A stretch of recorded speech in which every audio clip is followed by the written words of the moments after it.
What a night. What a show. It's going to be great. You know, there's a lot of topics to discuss tonight. Hopefully we get to 4 of them. I gave these guys 8, you know, because technically it's kind of a slower week as far as big news. But there's a lot going on in the next few weeks that are going to carry conversation, and we're going to start that tonight. Before we get into it, I want to say what's up to everybody. I appreciate everybody being here. Please do hit that like button, if you will. Somewhere in the chat, I have the link. If you'll go ahead and tweet that out, share that out, repost that out, whatever the proper terminology is nowadays on X. And if you look at that great description, right above that is the join button. If you will, please consider becoming part of the Mooch Maniac family members. I really appreciate it. I'm not sure if you guys know, but I made you guys a lot of promises, and now we're finally there. I've got the setup done. Shout out again to the great Blaze 4K. Shout out to Lazy. We've been doing our Arc Raider streams over on Twitch. We did it last Saturday. We did it this past Monday. We're back live again Saturday. Probably it's that morning, early afternoon is what we're aiming for. Somewhere around that 10 to 11, could creep into 12, and we go right into the afternoon. So it's a great time, a lot of fun. Arc Raiders is, you never know what you're going to get. That's just the way Arc Raiders is. You never know what you're going to get. So I want to say shout out to those guys. We will be going again live on Saturday. If you're not following me over on twitch.tv, it's the same here. Mooch TV, drop the O's for zeros, M00CHTV. Guys, it's going to be great. That being said, look at this great panel we have for you guys. Very excited about tonight's show. The one and only is back. You guys love to hate him. The great Death Singer is back, everybody. Death Singer, you're already warmed up. I usually would say take a minute and warm up. You don't have to. You've already done that in the pregame. How you doing tonight, buddy?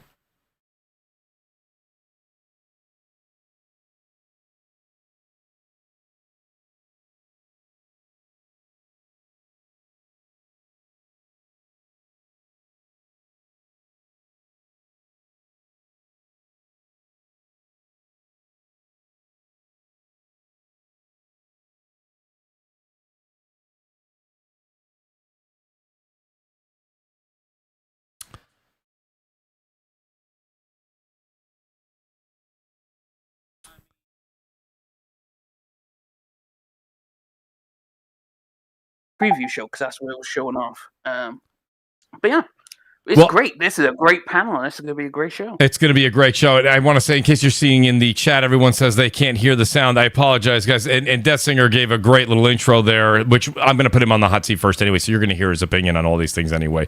So what happened was, this is the thing. I'd watched a few videos, and when you're going between Twitch and I have my setup here on OBS, and then you have to switch over. There's a bit of every single thing, everything from the camera to the microphones, everything I have to switch over. So I apologize to the great Death Singer. I hadn't switched over the chat thing in Discord, so now they can hear you. So Death Singer, my apologies early on, and I apologize to the audience. You will be able to hear the great Death Singer very shortly. But Death Singer, welcome to the show. The great Jay Bari is with us too. Bari, you know, listen, I reach out to you sparingly. I know, Jay, you're doing a phenomenal job on your channel, buddy. But when it comes to games, and you know, I said this all the time with What's Up PlayStation, shout out to you in persona. I just loved what you guys bring as far as the excitement and the enthusiasm, not only to games that we talk about on top level, but you guys get into those games like the Gamer Spotlight and the different things you brought to attention. And when you're talking about the Game Awards, I'm going to read through a bunch of different categories. There's a lot of games here that you know about, you've been excited about over the past 12 months that a lot of people maybe don't know about. So Jay Bari, great to have you back on the show, buddy. How you doing tonight? Yeah, I'm doing good, Mooch, man. Appreciate the invite. Also, a big shout out to Tides of Annihilation, one of my most anticipated games. I wish it was exclusive so we can actually hear Death Singer's true opinion of the game. But anyway, it's going to be a very it's already begun. It's going to be a very interesting and entertaining show. So hit the like button, share the stream out, and hopefully y'all do enjoy it. And support my man Mooch, man. I appreciate that, Jay. Thank you very much. Speaking of that, we have another great Jay joining us with us, the great J-Dub City. You guys know him all too well. Jay, I did reach out to you. You said, I saw the Mooch symbol. I had to show up. I said, Jay, no matter how you're here, I don't care if it's in the car, in your studio, in the home, at work, just be here, please. He said, I'll be there, brother. Don't you worry about it. The great J-Dub City is back with us. Jay, how you doing tonight? Doing good, man. Hey, amazing panel. You already know We got my right hand man Jay Barry in the house. You know, we got the usual troublemaker here, Mr. PC Master Race antagonizer and troll himself. We got my brother Nib and of course my brother Willie in the house. Yeah, he's not PC Master Race. He's an Xbox refugee. Yeah, there you PC go. Master Race, dude. Get it right. He's a refugee. Get it right. Hey, calm down. All right. Yeah. He's what they call new money, not old money. You got it right. You got to calm the show down already. I mean, the chat are being brutal towards our Death Singer here. They're like saying, very good point, Death Singer. I agree with you completely. And they didn't get a word of what he said, bro. And like, they're about bro. to, He's Willie. cooked already, bro. He's cooked like a hot roast pig with an apple in its mouth. It's gonna be nasty tonight. It's gonna be a great show. I'll tell you right now. By the way, shout out to Phase 23. He says, "Where's Crap?" Shout out to Crap. Crap had something going on, and I said, "Hey," he goes, "Mooch, I'd love to be there tonight. Hopefully, Crap will join us. I don't know. Next week's Thanksgiving, guys, so we're not gonna be on next Thursday. I may be doing a Friday show. Stay tuned. I'll put it all over Twitter. I'll put it all over YouTube. You guys will know if we go on Friday next week. We may go on Friday. I'll see how the panel's schedule works as well, since it's a holiday. But we are not going to be here next Thursday, of course, Thanksgiving here in the States. So shout out to Crap. I hope everything's all right. And we hope to see Crap very soon back on the show. The great Nib is with us. Nib, they call you Chat GBT Nib. I got to be honest with you. The amount of information that you give the internet, you probably should charge by this point. Nib, buddy, welcome back to the show. How you doing tonight? They've got it wrong though. It's not ChatGPT. I'm an AI algorithm. Oh well, there you go. It's cleared up. I've been evolving. Like I now speak like a human being. Like I can. So yeah.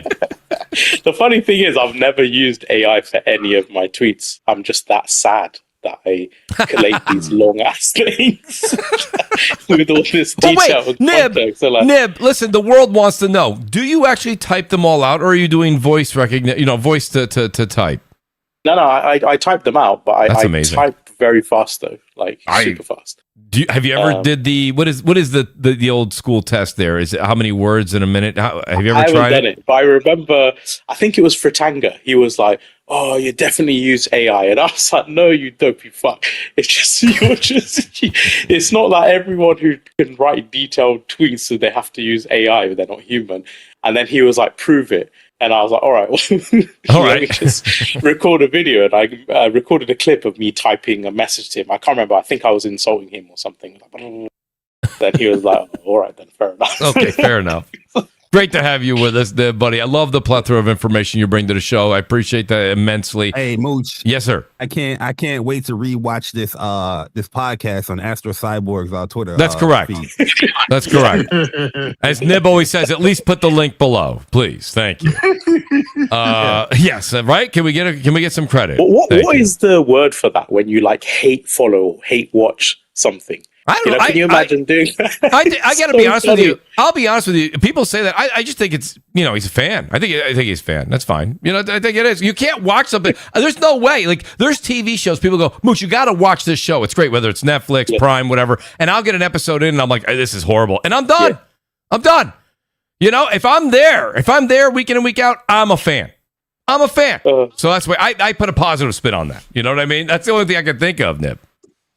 We'll see if I'm right. Yeah. Probably. I don't think so. Mate. Probably not. I think probably not. Probably not. That's okay. Shout out to the great Willie Gamer who's with us. Willie, I specifically put a topic on today's show for you. We're going to talk about it later in the show. Oh, bro. And the reason is me and you got a chance to, and the great J-Dub was with us as well. We got to really enjoy a little bit of Arc Raiders, and I want to talk to you a little bit about that later on. We'll get into that because Arc Raiders has been big. We've kind of talked about it for a good 3-4 weeks down the show, so we will discuss it, but it'll be later in the show. But Willie, how you doing tonight, buddy? Shame on anyone that supported Arc Raiders. Shame on myself as well. My bad. Yeah, shame on me, bro, because it's my game. Shame on us.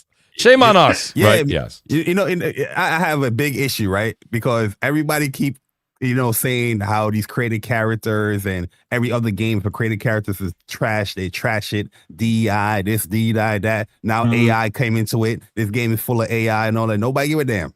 Nobody give a damn. You know why they don't give a damn? Because guess what? You play the game's goddamn good. game. Yes, sir. Exactly. You play the goddamn game before. I'll tell you what, it was that absolute like beautiful AI robot behavior that keeps everybody on their toes. That is a direct product of machine learning AI. So they're all about AI making development easier, but you're talking about probably 24 lines of dialogue in the entire game.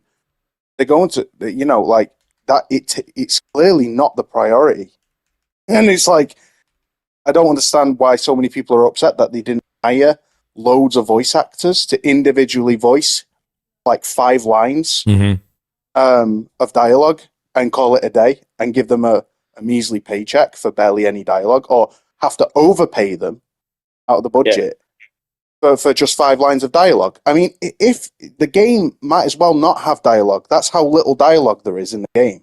So it's like, if you are losing your shit, pardon my French, over voice actors not being paid, I don't know what to tell you, fam, because this to me was like, it's not a long narrative-driven experience with lots of lines of dialogue in it where they've just not hired voice actors for that. Like, I don't understand what to tell you. I think your priorities in your Wally, why do you hate humans for?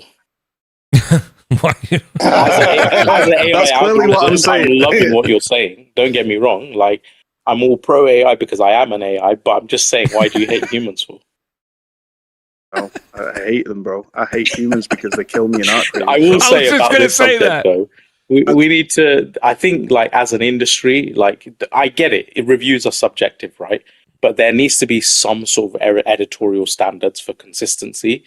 And you can't be, like, picking on one game or another for, like, AI issues and then giving the world's, like, most expensive game or this year's most expensive game a free pass when it uses AI for, calling cards and images and all this other. I'm talking about Call of Duty. Like, fundamental art direction is a huge deal. Exactly.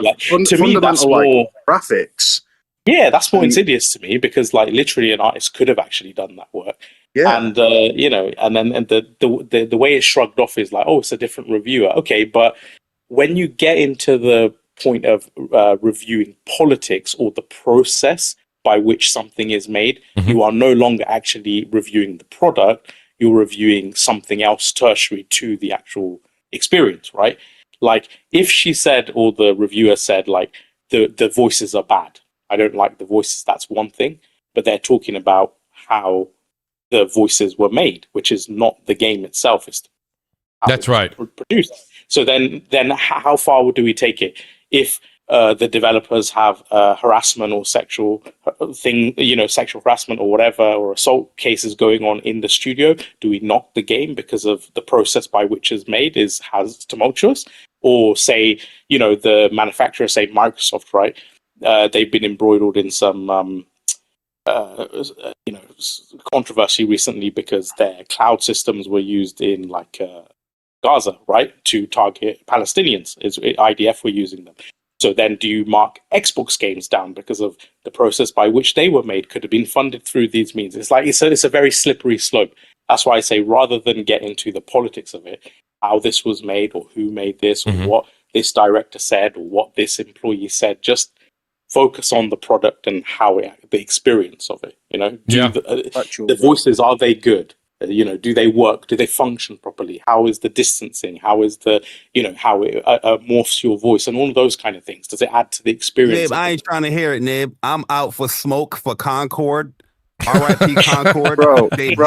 Don't even remind me of goddamn reasons. And now all these goddamn reasons that listed in here, they don't want to bash our creators. Pack that game up. It is dog shit. And I bought it and I played it. I had fun with it, but it's still dog shit. My bad, Mooch. It's all good.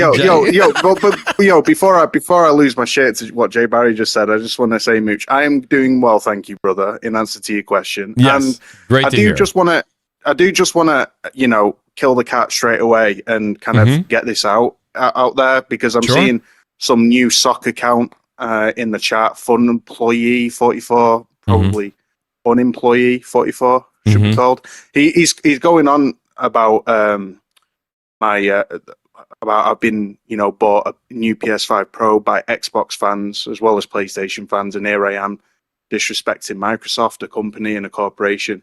Listen, for those who aren't aware, I was robbed last week. My flat was broken into, and it was a pretty awful time.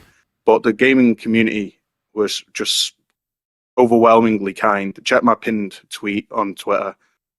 Within hours, I had a new PS5 Pro bought for me, and I just couldn't believe it. And I was treated with overwhelming kindness by Xbox gamers who supported me, like Nico Mueller, who actually I was on the phone to when I found out my flat was broken into. Wow. So he was there in real time when it was happening, and I was devastated, bro, because I was heading home to play with him. I was going to play some Ark Raiders with him. Yeah. And I was just so upset. But for somebody to lord that over me, any time that I criticize Microsoft or Xbox, these are corporations, not people. Mm-hmm. And for you to try to lord that over me like I'm supposed to be some kind of meek hermit now, that's a fast track to a block, my guy. Just get over yourself, get a grip. Stop conflating real life world issues with gaming platforms and corporations. In preferences, that's right. It's outrageous behavior, bro, and you need to do better. So I'll leave it. Also, stop having such a persecution complex and being a cuck snowflake, man. Seriously, like you said, we're talking about corporations here who don't give a shit about us. Neither PlayStation or Xbox or Nintendo, they don't give a shit about us. They care about extracting money from us. So if you cannot criticize a corporation or whatever, business strategies and things like that, then what are you doing, dude? Who in the chat said that? Who's in chat? He's called Funployee44, but he's just one of them sock account. Probably he's probably another name on YouTube as well. But probably Astro Cyborg. It's probably him. But I've had a few people on Twitter do it, and now he's at it in the YouTube comments. But I'm not offended by it. But I'm just saying, I'm just calling it out and exposing it for what it is. But I do want to take the opportunity right now and publicly just say from the bottom of my heart, everyone who chipped in and everyone who sent words of support, you all mean a lot to me. You helped turn a nightmare of a day that I kept having adrenaline rushes in bed. I couldn't sleep for 4 days. I was sleep deprived for 4 days. I had to take sick off work annual leave. I took annual leave off work to sleep because I kept having adrenaline rushes in bed, reliving, seeing the back of two guys with a bag, and knowing that they were the people. If I'd only put the dots together and if I'd only seen my flat window when I saw them, I would have ran at them and got them. But because I hadn't seen my window yet and realized I missed them. So I was replaying it all in my head, and it's really left me kind of a bit. It does. Are you reading chat right now? Chat is saying that it's Death Singer that robbed you. Yeah, probably. He's taking it personally, all the way from Wales. Yeah. No. I do just want to say, you all, and I love you all. Thank you. Bottom of my heart. It's a cool story, though. The thing is, though, I wouldn't take a PS5 because I don't want a PS5. Oh, jeez. No, you'll buy a Steam Yeah, machine. we know. It's funny. Yeah, the one person eliminated from knowing who it was, it definitely was not Death Singer. That's true. We have one person down on Earth, and this is why I want Ties of Annihilation exclusive, so we can hear the true opinions like that. This is so true. All right, so guys, here's what we'll do.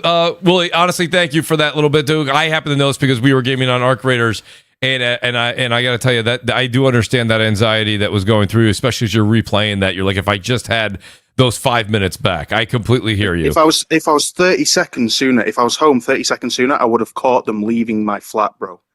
That's how that's the window we're talking. Think of it, Willie, honestly. But it could have ended worse. I was just going to say, I'll put a positive spin on it. It could have been worse. It could have been a worse ending. No, mate, because one guy on the left looked old, and the guy on the right was a scrawny little, teen. What if they had a blade, like knife culture, Americans always say it. I've got an 18 stone fist, I guess. Americans always say that, that. If the topic of guns come up, they're like, yeah, but you Brits have knife culture, Sure. Anyway, yeah. But yeah, I just want to say thank you. No, you got it. You turned a bad day into a cherished memory, bro. For real. That's Big time. And that's the right way to think about it, Wooly. Outstanding. Oh my god! And I appreciate the story. Shout out to the Gaming Ledger. He Go says here, they wouldn't have stolen an Xbox. Oh my god! They would have left. They would have left $100 bill under the Xbox. We don't need that. We don't need that, right, Barry? No. Shout out to the Gaming Ledger. He says, based on the amount of indie games on the Xbox showcase, it looks like that 30% margin call has kicked in for Xbox. Have a great show. Thank you, Ledger. We're going to talk about that as well.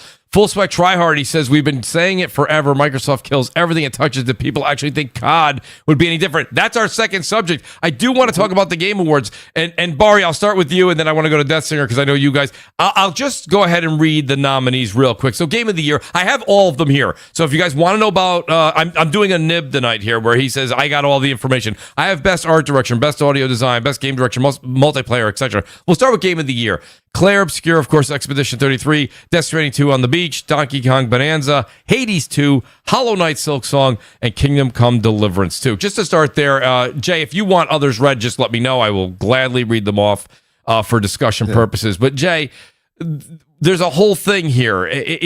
Some people are almost like, and we were saying how great all the games in the category are, depending on your favorite genre. But when it comes down to it, Jay, usually there's a maybe this is going to squeak a win in. Everyone's saying this is probably just going to go to Expedition 33. I was curious what your overall thoughts on the Game Awards, not just the Game of the Year, but overall consensus of the nominees. Well, yeah, like the overall consensus, this is a tough year. 2025 had a lot of great games that came out. So regardless on who wins, congratulations to every game that got nominated in the area, in the whatever category. I do have issue with the amount of games getting nominated in certain categories, like RPGs. You know, I think they got like 5 games when that's one of the genres where majority of the games that come out are RPGs. You know what I mean? Like, I don't understand like how you have you have 6 here, then 5 here, then 6 here, then 5 here. Like, there need to be a little more consistency. Yes. I guess a lot of people that's voting or that's on the panel of the award show, they don't really beat a lot of those, those games. That's when those, genre. But yeah, anyways, congratulations to the nominees. Well deserving. But my only big issue with the Game of the Year, obviously, my personal Game of the Year is Ghost of Yotei. Yes. But Ghost of Yotei was not selected in the Game of the Year. But outside of Ghost of Yotei, I think Expedition does deserve the Game of the Year because that is my runner-up, personally. It got console Game of the Year, didn't it, Barry? Console Game of the Year. Yeah, but that was a different show. That's the joystick. Awards. Yeah. My thing is like, the reason why I have an issue with some of the nominations, I don't have an issue with Kingdom Come Deliverance. I didn't play the game, so I don't know too much of it. But when I look at the Game of the Year and then I look at the best game direction, a lot of those games should, go hand in hand, in my opinion, in the nomination. So you have Ghost in the best game direction, but not in the Game of the Year. But Kingdom Come Deliverance is not in the best game direction, but it's in the Game of the Year. It's kind of weird to me. You know what I mean? But that shocks me because Kingdom Come Deliverance has one of the best narrative dialogue executions going. I'm not even exaggerating. Like the camaraderie and the banter between you and your best buddy. I think his name's Hans. I can't remember his name, but getting covered in piss and shit and being laughed at and mocked by a load of people outside the castle walls and just the build up to that, the journey you go through is so well kind of built up, and it feels like an adventure like Lord of the Rings. It's you're every step of the way going through this adventure, and it's just unbelievable. Yeah, I'm not questioning if it's like a great game. I'm just like the consistency of like how they pick the nominations in the categories is what when I read the description, you know what I mean? I'm just looking at that like, damn, a game that got nominated in the best game direction, but it's not in the nomination for the Game of the Year. Because game direction, I'm like, yo, that's saying like these are the best games that had like, some of the best shit. You know what I mean? So I'm just like, okay, cool. But Other than that, I think the show is going to be fun. I know a lot of emotions is going to run wild with it, as it should, because it's gaming is fun. The games that you played and the games that you like, winning or getting nominated should be celebrated, and you should show that passion, for those games. So I'm looking forward to it. I'm going to have fun, streaming it or just watching it. And once again, congratulations. But Expedition, out of the ones that was nominated, Expedition, deserves Game of the Year in my opinion. All right, so I'll go over to Dessinger. Dessinger, you said that this is probably one of the better years. This is actually, it's I'm torn, to be honest with you. There's been years where I thought that there was going to be, you're kind of, biting your nails, saying, "Oh my God, I wonder what's going to actually win here." When we get down to, there's always two that are really close. Do you think that would anything be able to steal this from Expedition? And then I want to talk. And then after your thoughts, I want to give you my thoughts on Expedition 33 personally. And I didn't finish it, so it's not a full review by no means, but it's my thoughts on it. But go ahead, Dessinger. What do you think? You thought this was a better 6 nominees than past years? I do, because every game is like on the same tier. Like, I think it's one of the better, because some years it's clearly like there is a runaway winner. Like, if you look at the games nominated for Game of the Year, 1 or 2 are not like the others. But this year, every one of those games could win, and it would be deservedly so. Like, if someone said Hades 2 won, deserved. Kingdom Come Deliverance 2 won, that's deserved. Silksong, deserved. Death Stranding 2, deserved. But it's an etc. But the thing is like, I do have some problems, because I noticed this with the golden joysticks, right?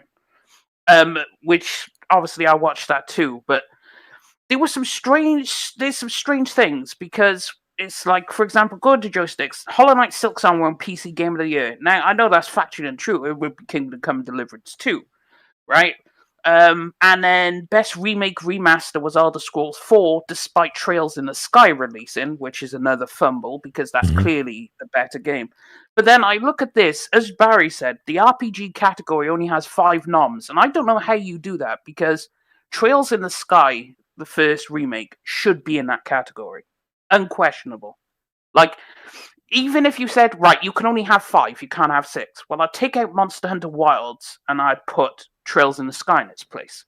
And then that would be, like, they almost got that category perfect. And sometimes, a lot of the time, they fuck up that category of what is an RPG, like while the best RPG is released. And then you have, for example, like Game of the Year, I personally would put Trails in the Sky in there too.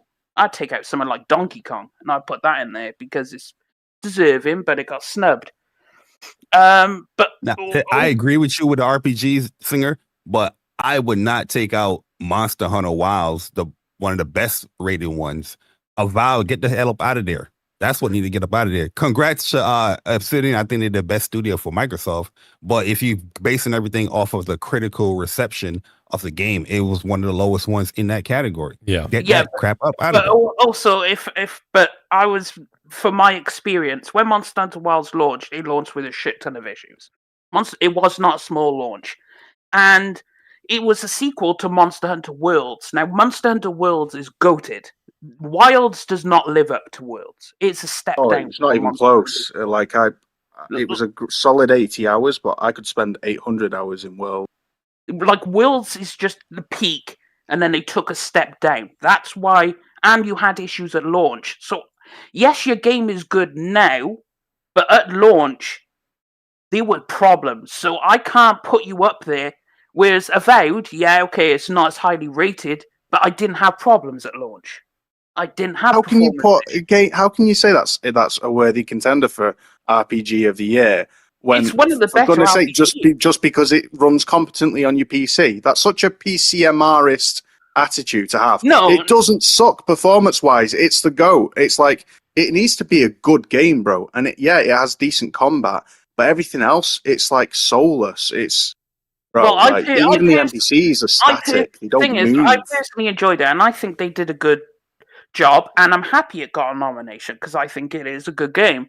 It's not a great game, but it's a good game, and it is deserving of a nomination compared to the competition that was released this year. Singer, Willie makes a point. I want to ask you a question because I know that you're a fan, and honestly, like I said, I also agree with what Jay Barry said. I think Obsidian is a phenomenal developer and the star of Microsoft's latest acquisitions over the past 5 years or longer. But I will say this.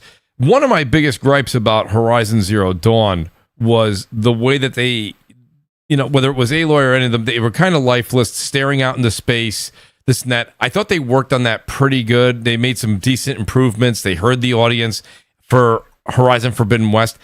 Do you feel as a fan of Obsidian, like whether it's Avowed, and then you look at Outer Worlds 2 or you look at Outer Worlds 1, if you're Obsidian, you're hearing the audience, you're hearing any type. They believe me, they listen to the critiques, they do, and the good ones. I mean, the good critiques. I'm not talking about the ones that you suck. That's not what I'm talking about. But they everything seems to be like it's very static in their world. It's very like when you're having conversation, it's like the NPCs are just everything is just so like dull. The same thing goes for a lot of the Bethesda games, like with Starfield. Like, to me, it just takes you out of that immersion. I know that you get into the dialogue as far as the narrative, and that's fine. I do get that, and that's no discredit, by the way, to the voice actors. But it is to the actual. I don't know if it's the art design or how you would say it.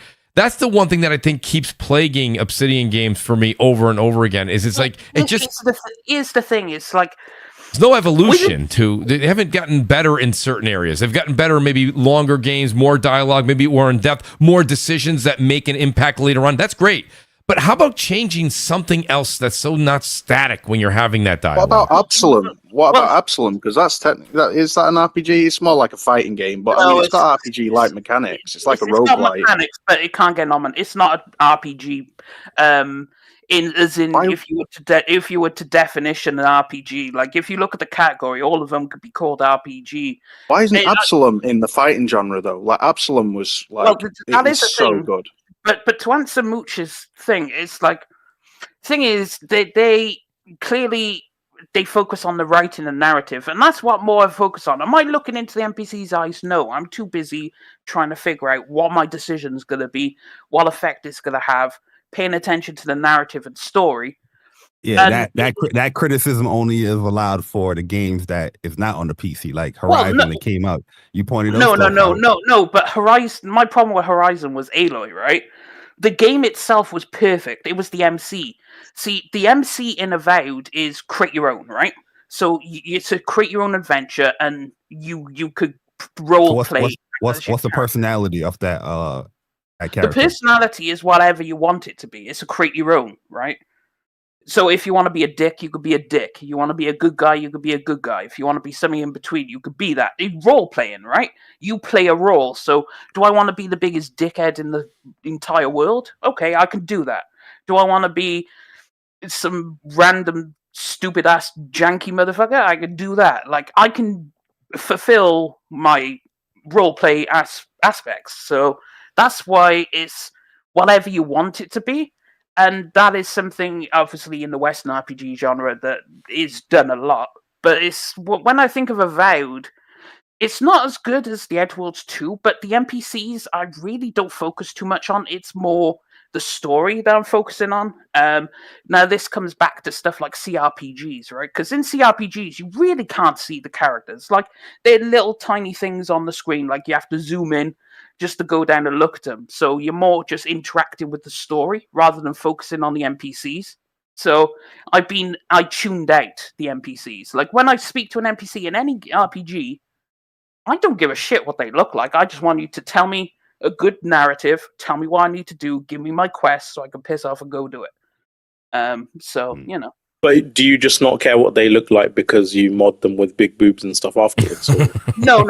It's like a lot of these games you can't mod. Like I have to do with the mods and like. I'm sure you find a way. Why do I see Nib with a notepad writing all these things down, waiting to just chime in on with that one? He's got a smiley face next to that point. No, but it's like very particular games. But it's like when coming back to the RPG category, it's like. One of my disappointments with Monster of the Wilds was obviously the performance. Now, obviously, that isn't the only thing that goes into my decision. It's like, how good is it as an RPG? So I'm focusing more on narrative and player agency. Because player agency is at the core of every RPG, right? Do my choices have consequences? Is there actions? If I do this, is there a repercussion? There are consequences to your actions. Everyone knows this, so give me the consequences. If I do this, someone dies, I can't complete this quest anymore. I can't complain because I did that. That's on me. I initiated this. So it adjusts the narrative, it adjusts stuff, and I like changing the world. And so, of course, these games would be up there.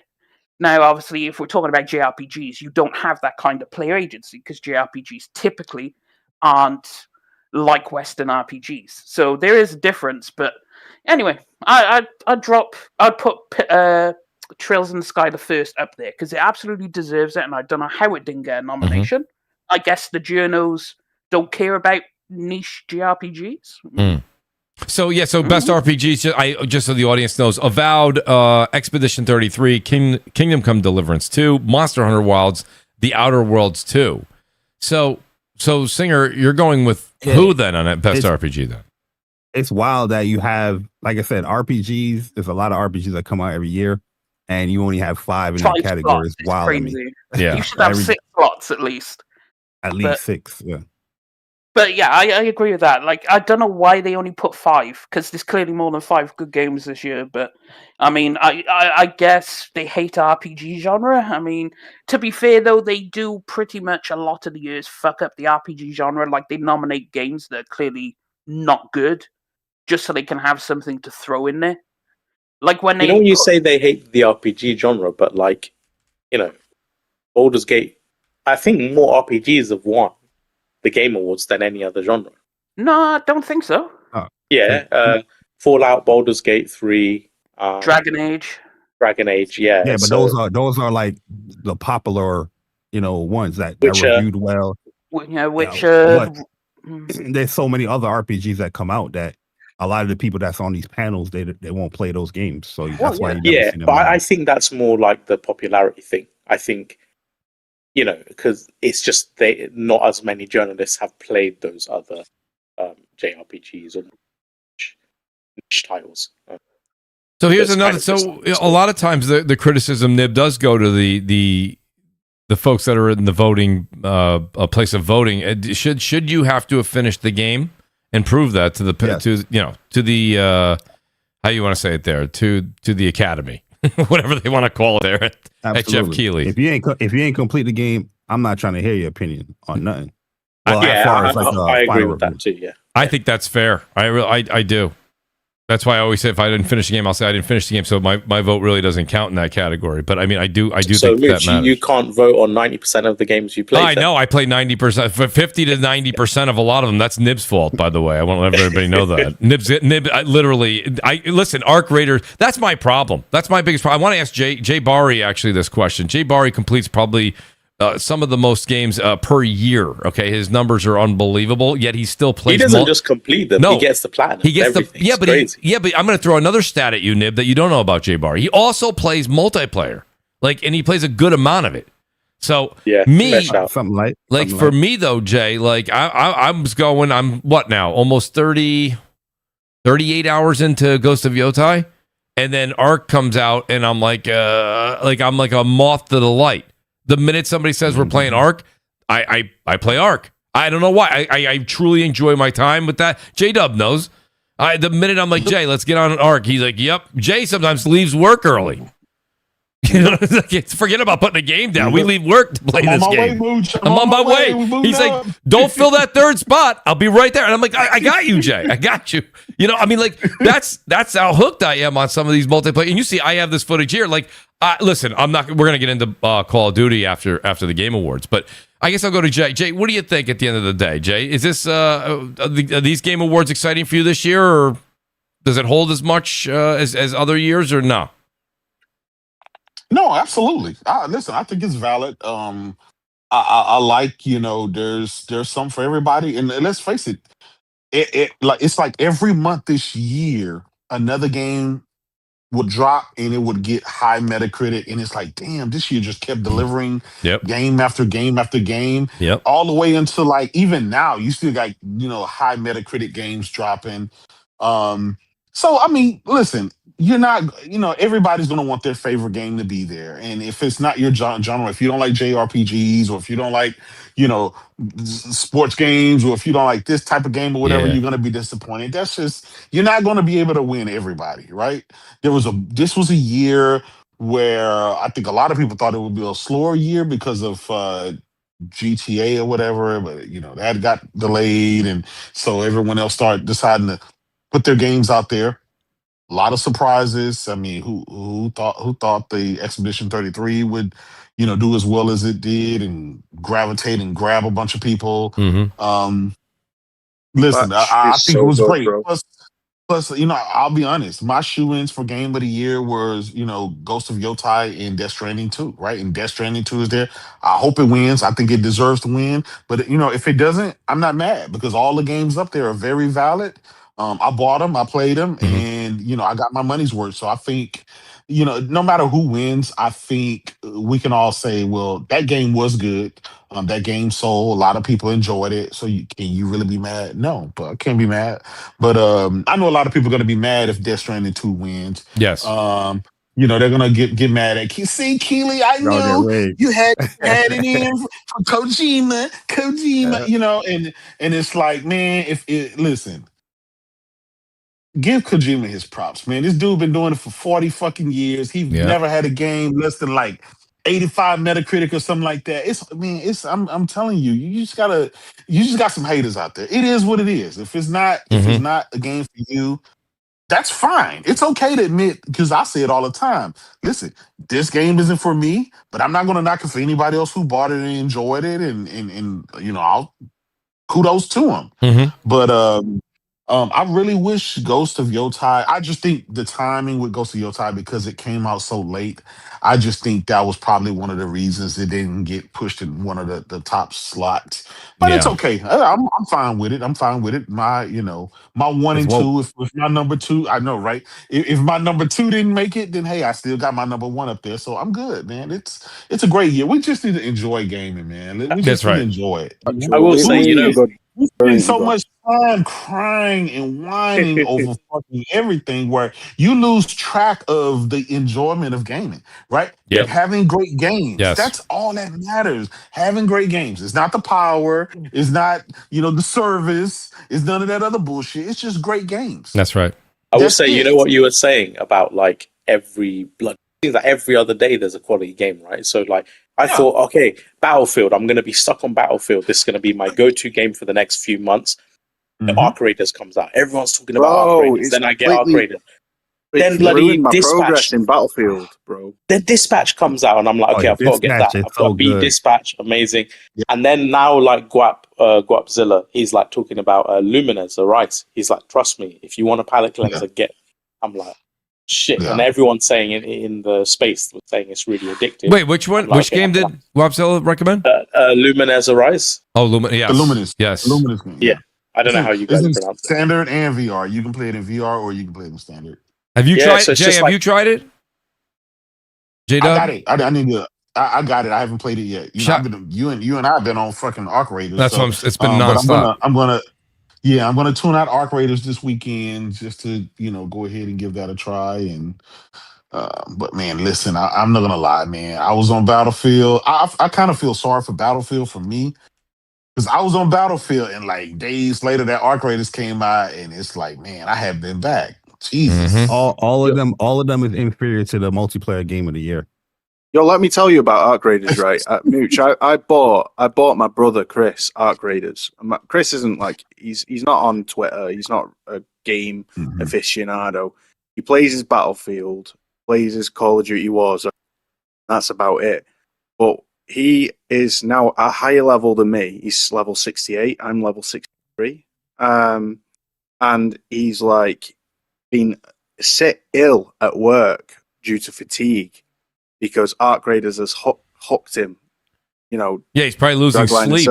But yeah, hook, line, and sinker, bro. He's completely just obsessed with it. Like no other game has obsessed him. And it's done the same to me, bro. Like I took a hiatus off it because after my Pro was stolen, my headphones were stolen too. So it's such a subpar experience without headphones because you just can't hear where they're coming from. Yeah. But so I've been playing some mostly solo on free loadouts just until I get my new headphones. Shout out to Doom, thank you, bro. But like, it is just absolutely the hook, man. The hook. It's insane. It's so good. I tell you, one thing I will say, and Willie, I'll ask you because you are one of the biggest pro Death Stranding 2 out there, and I know that you've been on the show, and you definitely gave your monologue on exactly why that game disappointed you a bit.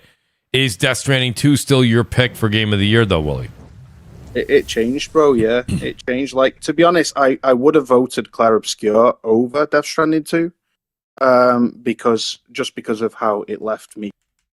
Retrospect, in hindsight, like for me, Death Stranding 2 is a superb game.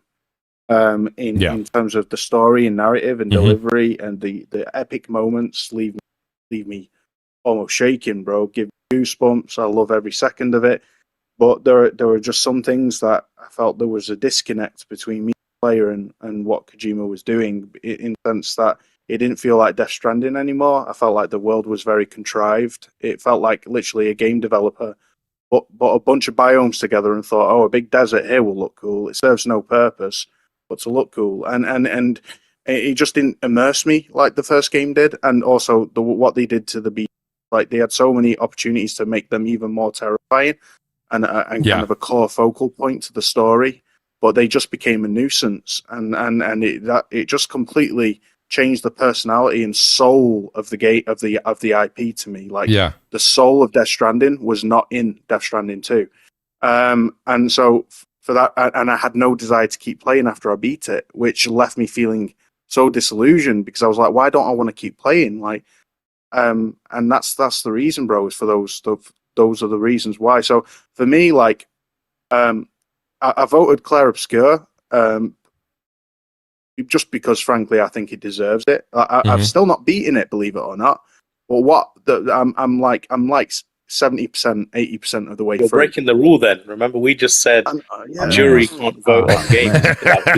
Yeah, well, where's to the back of the room, to the back of the room. That 80% that I have played, bro, that 80% that I have played is Get just out of it. You and Mooch to the back of the room. We got to go in the bro, back, Willie. Come on, look at the amount of games that released this year, bro. Can you blame me? I don't have all the time in the world, and I just kind of like, man, I just get distracted. How many hours have you got in Arc Raiders? Yeah, that's a fair point. I've got like 90 hours. For me, Arc Raiders I just don't have the time. He says while he's on. Let me tell you, if Arc Raiders was listed, Arc Raiders would be my game of the year. It would be. It's I was going to say a funny thing about Arc Raiders, right? Because obviously you guys are hooked. And I think one of the two mentioned about Battlefield getting left out. But I actually Battlefield is still my comfort multiplayer game. And I think what it is, obviously you guys don't have this, I find Arc Raiders is incredibly fun, but immensely stressful to play at all times. Yes. Even like just extracting is like fucking, you don't know if you're going to lose all your shit, get killed by some douche nozzle. Like, every moment is like a panic. And it's just a bit too much. It's too intense for me to play casually. Whereas Battlefield, even TDM or whatever, I'll just turn it on. And, it doesn't really matter if you die or kill or whatever, but you can just mow people down quite easily. Yep. And there's something, just like... So just to piggyback off that, Nib, I'm there with you. The adrenaline rush that I've had over the past 5 years, especially with the Battle Royale genre, I get that with Extraction in Arc, right? So that I like that. I'm going to use the word in a positive sense here, but that anxiety, that unbelievable heart pounding to get out, because even when you've got away from the arcs and you've done the quest and you've got an unbelievable backpack full of loot, at any point in time you could be sabotaged and lose all your stuff. So to me, I love that. But my comfort, you said your comfort food is a Battlefield. Mine is still to this day, as you can see, I probably still I put in at least I don't know, 10 hours, and that's not even a lot of Black Ops 7 multiplayer. It's that, yeah, like you said, play the game, have fun. You'll go around where you'll go 30 and 10, right? And then you'll have a round where you're just mediocre or whatever, but you just reset, start over, get your head fresh, go back out there and have fun. That's why Call of Duty for me is still Call of Duty. We'll talk into where I think Call of Duty is completely starting to lose the script, but go ahead. You guys played Black Ops 7 campaign? Campaign, no. And Nib, let me be consistent because you love consistency. I have always said I don't understand the enthusiasm. I was the only person when Black Ops 4 came out. I believe that was the year with Blackout, right? And you guys can correct me if I'm wrong. Jay, correct me if I'm wrong. And Bari knows too. 3. Was it 3 or 4 with Blackout where they didn't release the campaign? I thought it was 4. Whichever. I remember me and Crap. Me and Crap were completely on opposite sides of this. We were doing an MNC, and I literally said to him, I said, I could give 2 shits if they put a campaign in there. I really didn't care. They lost me a long time ago with the campaign. I feel like a lot of people get the campaign for the achievements, and that's fine. There's nothing wrong with that. But I don't know. You know, Black Ops 6 campaign? I gave it an 8.5. Like, yeah, you said you liked it last week. Yeah. I loved the last campaign. I genuinely loved it. There's so many memorable scenes in it, like the casino and like just the build up from it, from you infiltrating and one of you being a waiter, one of you playing at the slots, one of you, being a waitress. Like, it's very Mission Impossible. Like, yes. And then actually extracting and getting your items, then escaping out of the gunfight, and then there's the other scene where you're like infiltrating the like a political conference or something like that, and you're spiking rings.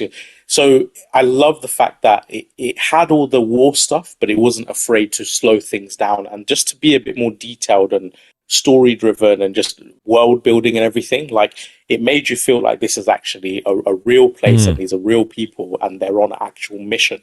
A genuine, not just some Fast and Furious bullshit, like. So, Nib, let me ask you, if you enjoyed that, have you played through the Battlefield 6 campaign? I have. I feel like I went from one of the best Call of Duty campaigns to possibly the worst. And the thing is, I really wanted to be kind of contrarian and enjoy it because I could see the vitriol about it online, and I was like, can't be. And then I played it, and don't get me wrong, it has some decent moments, but it's such a step down. It's actually, it's so ridiculous. There were times where I was playing it where I would genuinely laugh out loud. We're talking about Black Ops 7 or Battlefield 6, bro? Black Ops 7. Oh, Black Ops 7 makes Battlefield 6's campaign seem polished and like amazing. Because Battlefield 6, according to the reviewers, and I haven't purchased Battlefield 6, but Battlefield 6 campaign got a bit of, it didn't get a great overall no, it's just okay. It's just okay. But again, after you played Black Ops 7, Battlefield 6's campaign somehow actually feels really competent because at least it still knows what it is. It's like a war shooter, and it has atmosphere and tension and night vision goggles scenes. Have you guys ever felt like this? And Glinzer asked the question, which I'll get to in a second, is the complete opposite of mine. Have you ever heard such bad reviews on something? Now, it just so happens that I bought Black Ops for the multiplayer. I have the single player. I almost want to play it to see how bad it is. I'm actually intrigued. I would actually say play it just to see how far-fetched and asinine it is. Like, it is actually just to see how far they've dropped. And then you got to make a tweet. And then you got to make a tweet about it, right, Jay? It's so ridiculous, dude, that you will actually think it's parody. Like, it feels more like, I said it feels more like Call of Redfall than it does Call of Duty. I was saying it gives major Skibbity vibes, like the weird videos of like the head in the toilet spinning, saying crazy random it's shit, crazy, like Banana is friend or something like that. Banana is Tosame's friend. Your side, dude. The zombies actually join your team. Like, it's crazy. Somebody's on acid, and little polished things like how your teammates just disappear if you're playing single player. Like, there's no immersion there at all. Oh yeah, they're still talking. Let me tell you, like, literally the first mission, my experience with the very first mission, right? So you're like in this sort of lab and stuff, and just to clarify, the reason it's so far-fetched is because, like in all the Call of Duty games, there's this like chemical that makes you hallucinate. Mm-hmm. Well, in this particular game, like that chemical releases to the whole city. So it permeates through every one of your missions. Okay. Hence it like gets too crazy. But yeah, in the very first mission, it puts me into like co-op, right? And like I'm confused about where to go. It says find the safe room. And then none of us can find it. All three of us, we're just looking around like headless chickens, like, what the fuck? Where's this safe room? Then I Google online, and loads of people on Reddit are like, yeah, we were confused as shit as well. There is actually not a safe room. You just shoot this orange orb that is through one of the glass like gaps. And I was like, all right, that's dumb. But anyway, by the time I eventually figured that out, one of my guys had already gone AFK. So then I shoot this thing, and I'm trying to get through, and it says, you got to wait for your squad to team up. And I'm like, okay, but he's AFK. Oh, man, then I have to wait like a few minutes, and I'm like, what is going on? Like, so then after that, I'm off put of co-op, right? I'm like, you know what? I'm just going to solo play instead. Right. Because I don't want to be waiting around for my people to AFK and just doing stupid stuff. So then I go in solo, and I realize solo, it hasn't been balanced for single player. It's been balanced for like 4 people playing.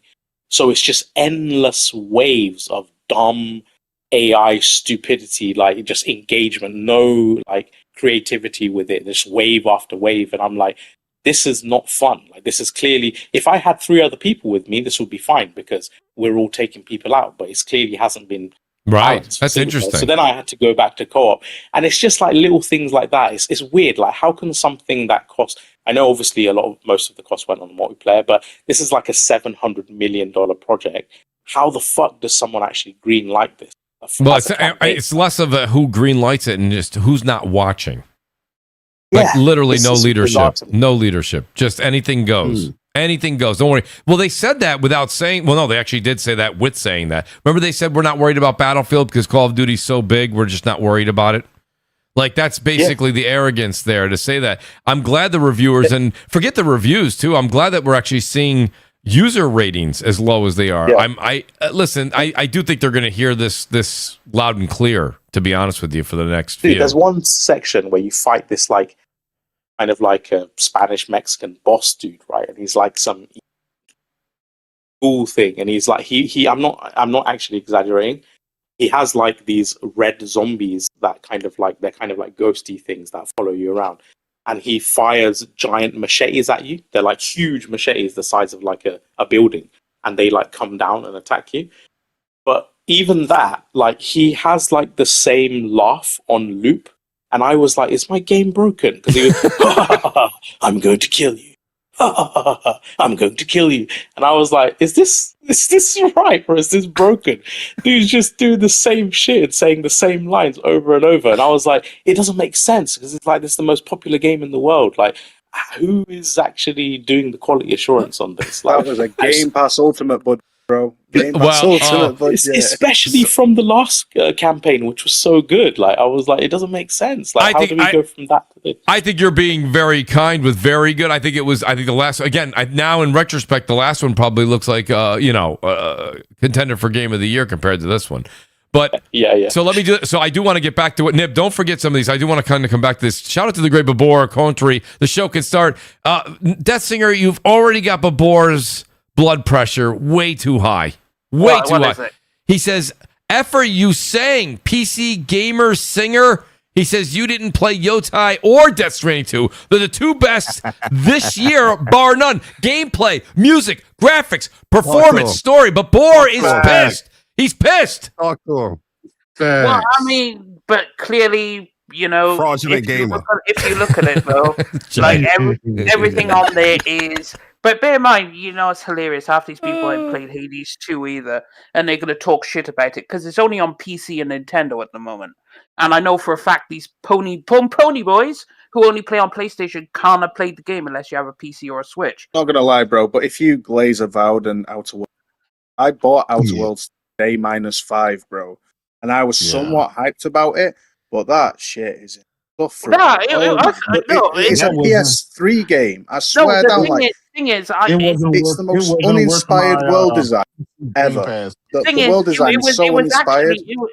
I thought it was a good game, and it's not a great game. It's not a great game by any means. We know, Singer. We know. Well, it's because I love Obsidian games and their writing is top notch. It's okay, and okay is amazing because it runs competently on my PC. That's literally how I feel like. Actually, no, because as I qualified, that is a contributing factor to the reason I dislike Monster Hunter Wilds. And that ain't a me issue. That's a you didn't do your job properly, developers. Sort your shit out. And yes, I could blame you. I have an issue day one. I have an issue day one. That game platinum for me. What's even crazy is they still have a problem with 8 gigabyte memory, 8 gigabyte graphics cards, right? And you know what's even crazy? They didn't even fix it. It was a bunch of people online who did the job to fix the game for them. That's how fucking bad these developers are. So they need to get their shit together, and then perhaps you'll get the props if you actually put out a competent working game. You gonna blame the developer now? Of course, I didn't break. No, you said 8 gigabyte graphics card. Come on, brother. How old is that card? Card manufacturers. Yeah, but Monster Hunter Wilds. That's like somebody with like an iPhone 3G. Like, yo, my phone not working. No. But even if you drop it down to what an 8 gigabyte card, which is like 1440p, 1080p, right? Even if you drop it down to that, you still have issues because it's a fundamental issue with the game. So yes, it is the developer's fault. It's not my fault, and it shouldn't be my problem. It's your problem because you're selling me a product and you're giving me something that isn't fully cooked. Like if someone delivered you a half-cooked pizza, you're going to tell them to fuck off and cook it. Come on, man. No, I'm gonna finish it. I'm gonna finish the cooking. Here's my thing. You know, I will say this though, Deathsinger, and I joke. No, I appreciate Deathsinger's honesty there. Deathsinger, you were very excited about Outer Worlds, and I do feel that I know that you did enjoy it. I know you enjoyed it. The writing is great. But I don't think it lived up. I don't think Avowed or Outer Worlds lived up to the initial hype of like how excited you were for these games. I really think that they just kind of... It's definitely a double A. They played it... I think they played it a little safe. The thing is, people had unrealistic expectations. I knew it was Obsidian, so I know kind of what to expect. So it wouldn't have disappointed me. Mm-hmm. Like, I wasn't expecting a Witcher 3 experience. Like, I wasn't expecting... Singer, can I just call you up on that, though? You know, like, I'm not, like, attacking you per se, but I hear this kind of sentiment from, well, to be fair, a lot of the Xbox guys, right? They'll say stuff like, well, it's a Bethesda game, so what did you expect, right? It's an Obsidian game, so what did you expect? But then PlayStation cats aren't doing that. Like, you know, Guerrilla Games went from Killzone to Horizon. Totally different thing, totally different level of production and animation and world building and all of that stuff. No one said, "Oh, but they're Killzone developers." Like, it is what it is, isn't it? Like, no, you know, I don't want that. That's what I hear when you say that.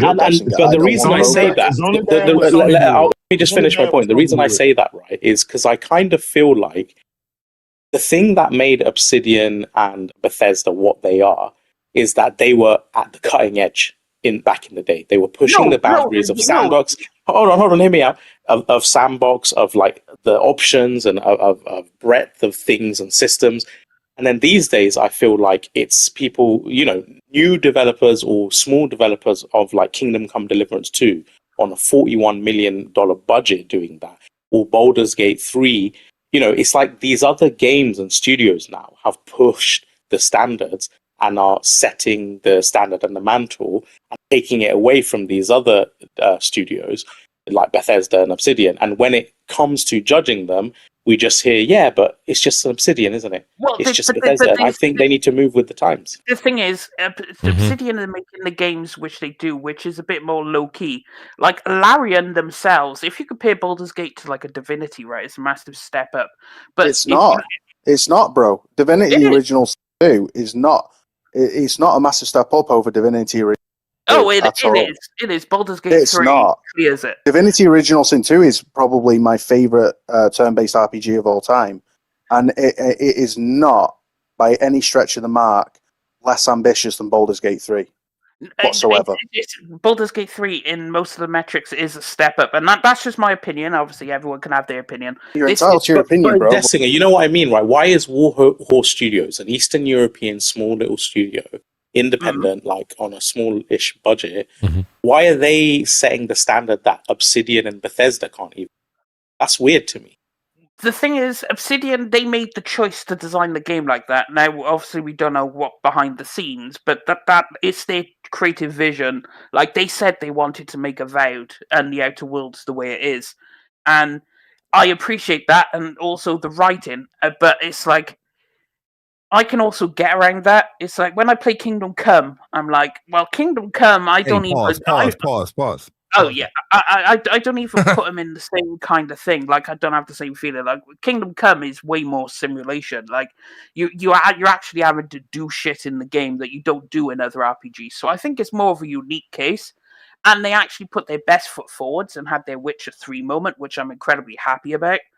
But it's like Obsidian's kind of just been a bit low key, smaller games. You could tell it's a bit. I just think it sounds a lot more safe and. That's what I said. That's what I said. They played it safe. They played it safe. Bear in mind, though, Obsidian is damage controlling, y'all.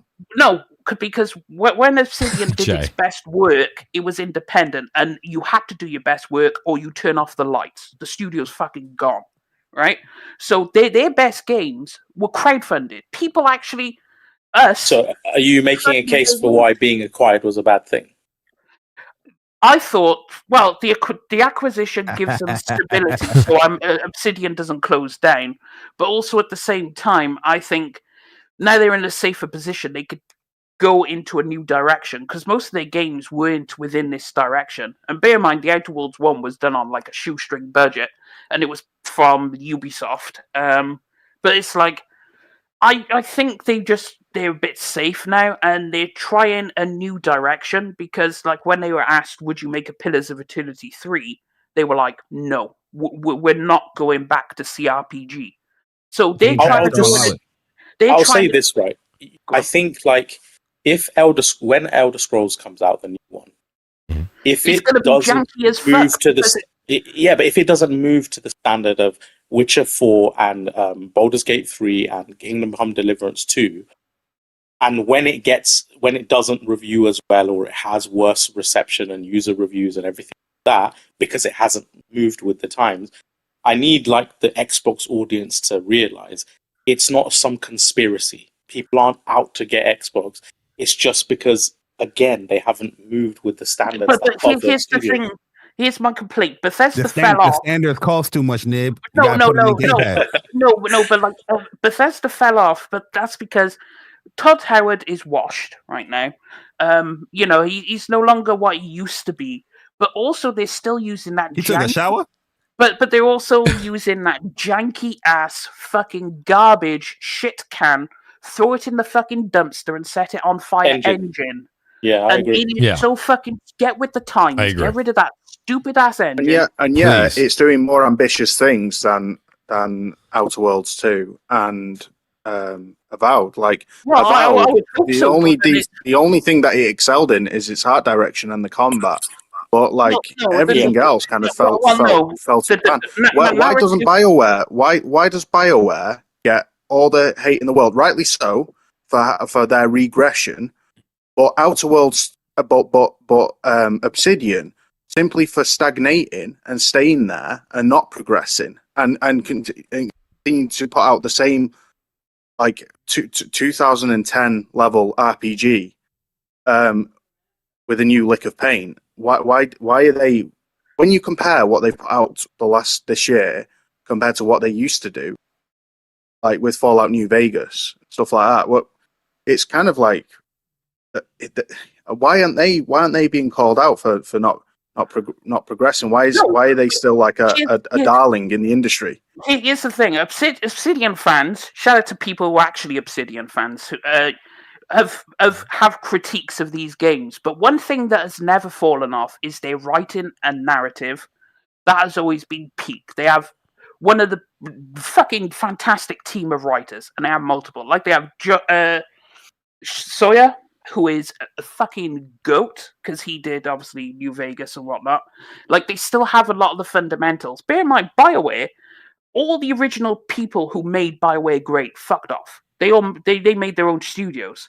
Like, they all bailed ship. So now you have a whole bunch of new people who don't know what the fuck they're doing piloting BioWare. So of course it's going to be a train wreck. But then like Obsidian, they still have a lot of the OGs there. But I just think they're trying to go a different direction. Is there problems with Avowed? Yes. Is it the most cutting edge of technology? No.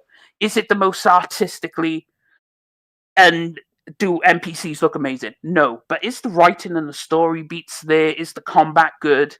Okay, I can get with it, because I need you to tell me a good story. Why these games get a pass and like not PlayStation games? Y'all seem to worry about all the other aspects. I haven't complained about RPG. I haven't complained about PlayStation games though. RPGs. What? You know the thing about Kingdom Come 2, right? It as well. I love the fact that they went with CryEngine, because it's kind of like at the moment it's like you either use fucking proprietary or you use Unreal Engine 5. Don't use Unreal. Huh? No one should be using Unreal right now. That's what I mean, but they use CryEngine and the performance is amazing, the fidelity is amazing. Oh yeah, because that's a goated engine. Yeah, but people should be using that shit, man. Like, it doesn't make sense to me why, like, the thing is, people was using Unreal. Like, come on, man. Kingdom Come 2 is just there. Thing is, it makes sense because Unreal is the most popular engine. So when you're hiring, you hire outside help, right? Contractors and whatnot. Now, a lot of them go from studio to studio, and it's easier if everyone uses Unreal because they know what they're doing. If you come into a studio and you have to start using a proprietary engine, you have to learn how to use that engine rather than just, I already know what to do in Unreal. Well, this is a completely different thing. I need to learn what I need to do in this particular engine because you said something engines are different. You said something that was interesting, though. And it's not really. This isn't a critique on what you said. You just brought up an interesting point. It seems like there's either new people that are hired and people don't enjoy it. It's kind of what J-Dub was saying earlier, where people are always complaining about games. But like the one thing when you said these people, you mentioned a gentleman's name or the person's name. I don't know who it was. Sawyer. And you said Sawyer. And you said that their claim to fame was New Vegas. And tons of things, right? And don't get me wrong. By the way, they deserve every credit, every accolade that they got. But the point I'm trying to say, like, sometimes some of those folks are stuck back there, right? They're stuck back in that era because that's what they're good at and that's what they created. And here we are, like what Wooly was saying. It feels it doesn't look dated, but it feels dated when you're playing Outer Worlds 2 or when you're playing Avowed or even when you're playing Starfield. Like Starfield was supposed to be like, the next coming of what. And it literally just felt like an old game with a bigger sandbox. Here's the problem with that. Josh, he was just an advisor to Outer Worlds and Avowed. Mm-hmm. His personal I'm not blaming him. I'm saying his pet project was Pentiment, right? He wanted. I'm blaming him, Mooch. Jay, you have every right. That's fine. So the thing, all he did was advise, right? Because he's not really he wants to do these things like Pentiment, right? Yes, that's what his interest is right now.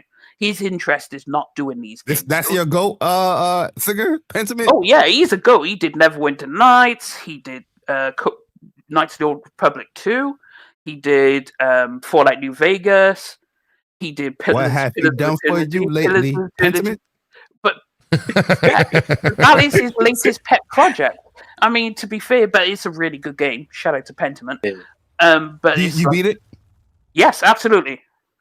And the narrative is fucking fantastic in this game. I know it's like a side scroller thing, detective thing, but it's like the writers at Obsidian are really fucking good. And that's one big takeaway I've taken from the Outer Worlds 2. The Outer Worlds 2 is like, it's a good game. Combat's really good. It doesn't look like anything special, but that writing, the choices, player agency. I'm glad you enjoyed it, that Singer. But I will say, I feel I can hear it in your voice. Like I know when you're excited. When you're excited, it just oozes out. And I know you enjoyed it a little bit. His voice cracks. Yeah, he gets excited. Like I could say, I could tell he enjoyed it. I'm not taking any of that away. I don't think you enjoyed it as much as you thought you were going to. I really don't. Put it this way. But you tell me. You tell me. I'm only going. I mean, I talk to you a lot. Put it this way in context, right? Your GOAT, Obsidian, in the year that they released 2 AAA RPGs, you still prefer all the RPGs that they didn't make. So Kingdom Come 2, The Trials, and Expedition 33. So all the newcomers or other studios that don't have the repertoire of Obsidian, they made RPGs that you significantly prefer over Obsidian. That's cold-blooded. That's cold-blooded. There you go, bro. That's the telltale sign. They're stagnant. Clarobscur was that came out of nowhere, and I'm pleasantly surprised. But having played Kingdom Come Deliverance 1, right, I know what Warhorse was about. So, of course, when they announced 2, I was happy. And from what it looked like, it was great. And that's why it took me by surprise. Yes, I'm a huge fan of Obsidian, but I can also acknowledge when someone makes a better RPG. So it's like, I can put Clarobscur number 1. I could put Kingdom Come Deliverance number 2, Trails in the Sky remake number 3, Outer Worlds 2, and then Avowed. And I could do that, and I'm a fan of all of them. But I can objectively say, well, this is better than this game. Even though I love these people, but I can do that. I'm not like a blind person who's like, I respect that. So that's respectable, bro. But where's the excuse then for the lack of progress? Like you even compare Oblivion to Morrowind, it was a huge step up, right? Witcher 3 compared to Witcher 2, a huge step up. But now you're comparing. You're like there has been little to no progress from the output. It's like they have stagnated games and they've been kept stagnant since Microsoft bought them. There is just no I think there is something going on over there. But when they actually spoke about making Avowed, like, this is something they wanted to do, and this is something they had to struggle with because it's like Game Pass. But they also said, they struggled with doing the first person, third person because that's not really in their wheelhouse like that. I think so. They had a lot of learning problems with Avowed, and Outer Worlds 2 was of course going to be good, but their style has never been this graphically bleeding game though. Their games have never been that. But last week we were talking, and I said you were referring to Obsidian and Go, and I was saying, what are you basing that on? Basically, all of it was steep nostalgia, and I was like, I personally couldn't call a studio Go if the current work that isn't up to that standard. I could call them. Because I'll give you an example, right? Say Naughty Dog, right? When they release Intergalactic, just like Uncharted 4, just like Last of Us 2. I was just about to say this. 1, yes, like. Whatever they put out is going to be the best of the best in that genre. Well, wait, but right? It's going to be cutting edge. So I can say they're a GOAT studio, and I don't have to have 50 million excuses. And take a step, Nib. We're not going to have that with them. Take a step back, though, because that's exactly what I was just about to say. Take a situation like Naughty Dog, where they went from an Uncharted, and then the development of how they made the gunplay, the narrative, right? The voice acting, the look of the game, better with The Last of Us. And now, listen, this part I'm speculating. This is speculating, Death Singer, so I'm looking into a crystal ball here. But I think now they're going to take Intergalactic and they're going to go that next step. And you see this progress from a PS2, PS3, right, to PS4, to PS5, to what's going to be PS6, right?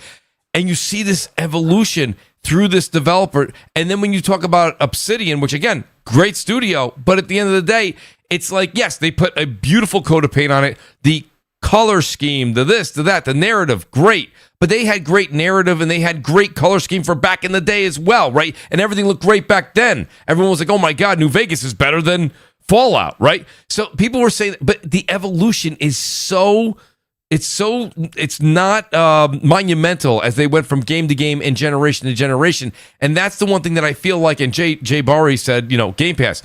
And the one thing about it is we say, and we're going to kind of get into that with Call of Duty, as you can see, it seems like every time a team is acquired by Microsoft, okay, every single time they take a step backwards. I don't Mooch, think they didn't play Cuphead. Cuphead taught us a great lesson.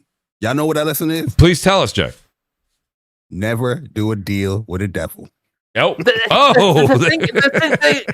get that, but the thing is, it's like Obsidian. I think they're just trying to go in a new direction because they were heavily shelved. I hope so. And Pillars too, because after Pillars 2, like they were like, okay, let's try a new direction. So I want to see how far they can push this because they've been an all over the place studio, just picking up projects, trying to, like they did South Park's Stick of Truth. Yep. Like that's completely out of their wheelhouse, but they kind of did a good job. It was a good game, right? Yeah. But then they hop from they made Tyranny, which you can argue and say it was good or not, but it's like they hop about, and I want to see them go in this new direction because their narrative and writing team is on point. So I know that's a thing. I just want to see what they could do next because their first game released under Microsoft, if you don't count Pentiment, is obviously Avowed, and then the Outer Worlds 2. And I want to see what before. It was that Honey I Shrunk the Kids game. No, but that was like that's like a side project. I wouldn't. That's like a multiplayer game, right? That's not the same a single player game. So I want to see what they're able to achieve with an Avowed 2, for example. If there's no step up from Avowed to Avowed 2, then we'll have a point.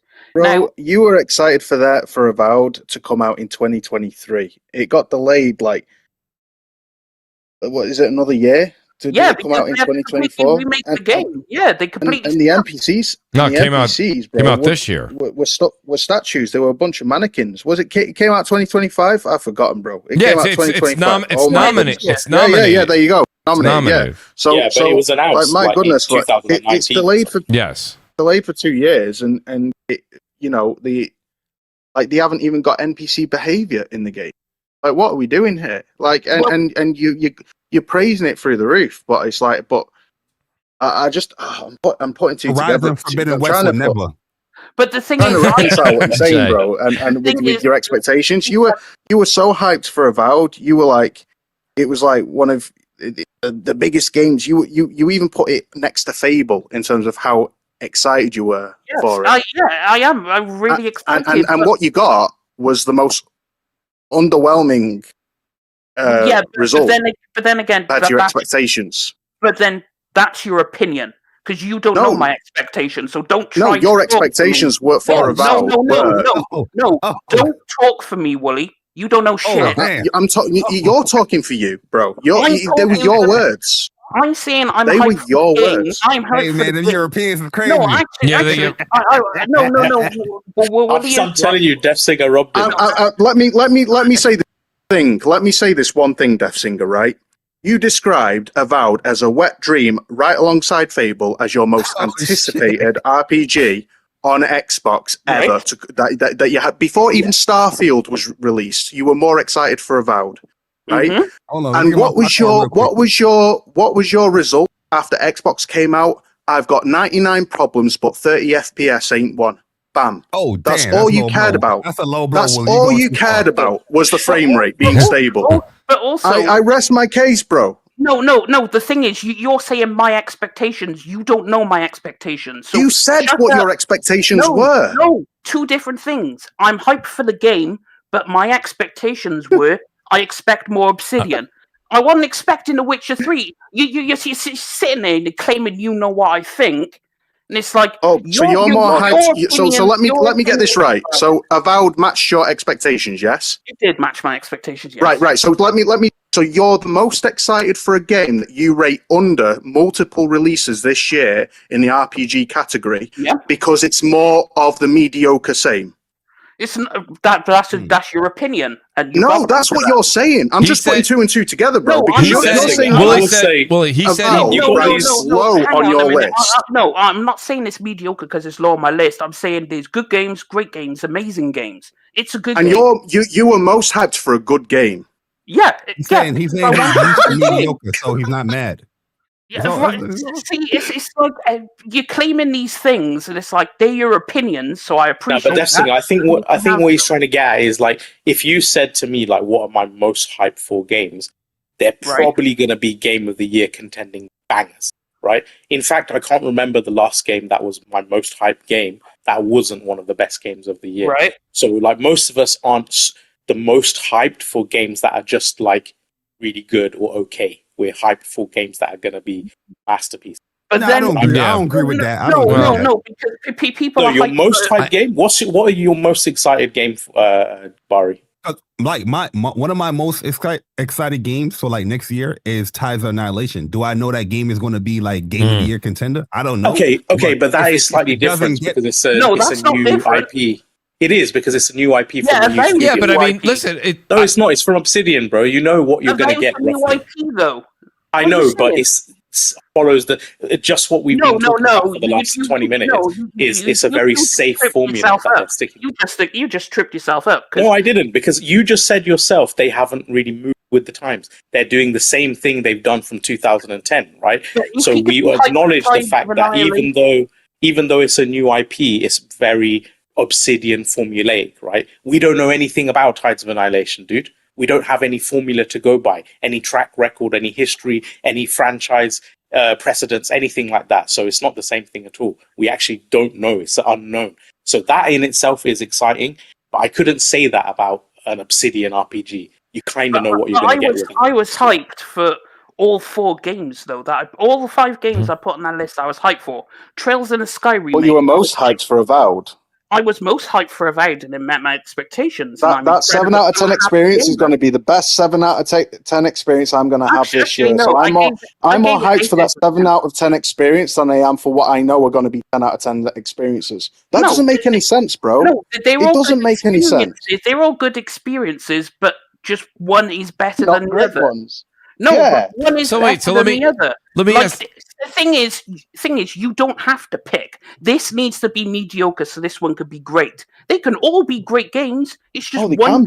Well, you can also have a game that you have high expectations for, and then they kind of fall a little flat. And I'll give you an example where I was that for me, or Monster Hunter Wilds. Oh, that's fair. So Dragon's Dogma 2 with fire. Mine, honestly. Mine was Borderlands. Not an Xbox game, though. Not an Xbox game, though, Death Singer. You like to keep your expectations at a reasonable level for those games, don't you? No, but it's not about Xbox. It's about Obsidian rather than Xbox. Otherwise, I'd be sitting here saying, "Oh, Hellblade 2 was the greatest thing ever," or "South of Midnight was a good game. Never played them. Don't give a shit." Oh, wait, I don't. Hold up now. Why you don't care about South of Midnight? Hold up, man. It's not my kind of game. I don't give a shit. So it's, I ain't gonna do that. I don't give a shit about Hellblade. And Starfield was a mediocre experience. So it's like, what are we doing here? These narratives, it's like, I just explained to you what it is. They are all great games, but if I objectively put a top 5 of RPGs this year, I would have to put Clear Obscura as number 1 because it's just a masterpiece. Mm-hmm. Then I have to put Kingdom Comes 2 second because I was highly anticipating. Masterpiece. And Warhorse completely knocked it out of the studio. See, I'm a fan of Warhorse, and a lot of people who are riding on the lot of people who are riding on the Kingdom Come bandwagon never played the first game, so they don't know where they came from. I've done nothing but beg people to play the first game because I've rated that game so highly. So I'll tell you, one of the games I love Kingdom Come Deliverance 1. I still have a deeper affinity for it than I do the second game. I love it so much. That game is woke, Willie. What? It's woke. Shut up. No, it's not. But but my goodness, bro. Like, I feel like, I mean, the Forgotten City has very, very solid writing in it, and that's like a modder did that, for goodness sake, and it has incredible writing in it. I mean, if you're gonna make a game like put this game on a giant pedestal simply for its writing when it falls flat in every other department, and even the world design, bro. The first planet I landed on, Outer Worlds, it looks abysmal. It is shocking. I'm like, what am I doing up here? What? I didn't mind it. But then again, I didn't mind it. See, these are very safe words, bro. No, I don't mind it. Oh, don't worry, Singer. We understand. We know you don't mind it. No, I don't mind it. But then again, it's like, if you play through a lot of JRPGs, let's keep it standard, like they're below subpar when it comes to visuals, right? But it's everything else that goes on in the game that makes them like Trails. If you play through Trails Cold Steel, you clearly much cheaper budget though. Free game. Yeah, but the thing is, you clearly see they was about to charge you $80 for this game. That is fair. Though. That's crazy. Problem. That's a Microsoft. That's not an Obsidian problem. That's an Xbox. I would say to that point, Metaphor I'm getting it there, bro. Metaphor Refantasio, shockingly ugly game. But yeah, exactly. fucking looked like shit was like But 2 generations ago. It was still a great game, but it was. I'm consistent with that. I was like, come on, man. This shit is not moving with the times. Obsidian, Metaphor, it was like, I absolutely adored the game, but I can admit the visuals weren't up to par with everything else. Same thing with Avowed and Outer Worlds 2. I can admit that. But it's like, what I'm looking for in the game isn't the visuals. I'm looking for the story, narrative, and combat. That's what I'm looking for, and I'm looking for player agency. So, of course, if you give me that, like Witcher 3... And that's why Rebirth is better than all of them. Like, for example, the Witcher 3 combat is kind of ass, if we're going to call it the spade a spade, but it makes up for it in the narrative, quest, the writing, the music. World design is absolutely incredible. Devsinger, can I ask you a question? You know when you say player agency, right? Yeah. Do all RPGs not have player agency by your Some of them don't have them. So if you're making your own choices, is that not player agency? Making choices that actually have consequences and affect world or something in the story. Like, I don't want to say... think Avowed has that? Yes, there are consequences, choices. I can even come up with one off the top of my head right now. There's Solace Keep, right? Now, there's a quest for Solace Keep.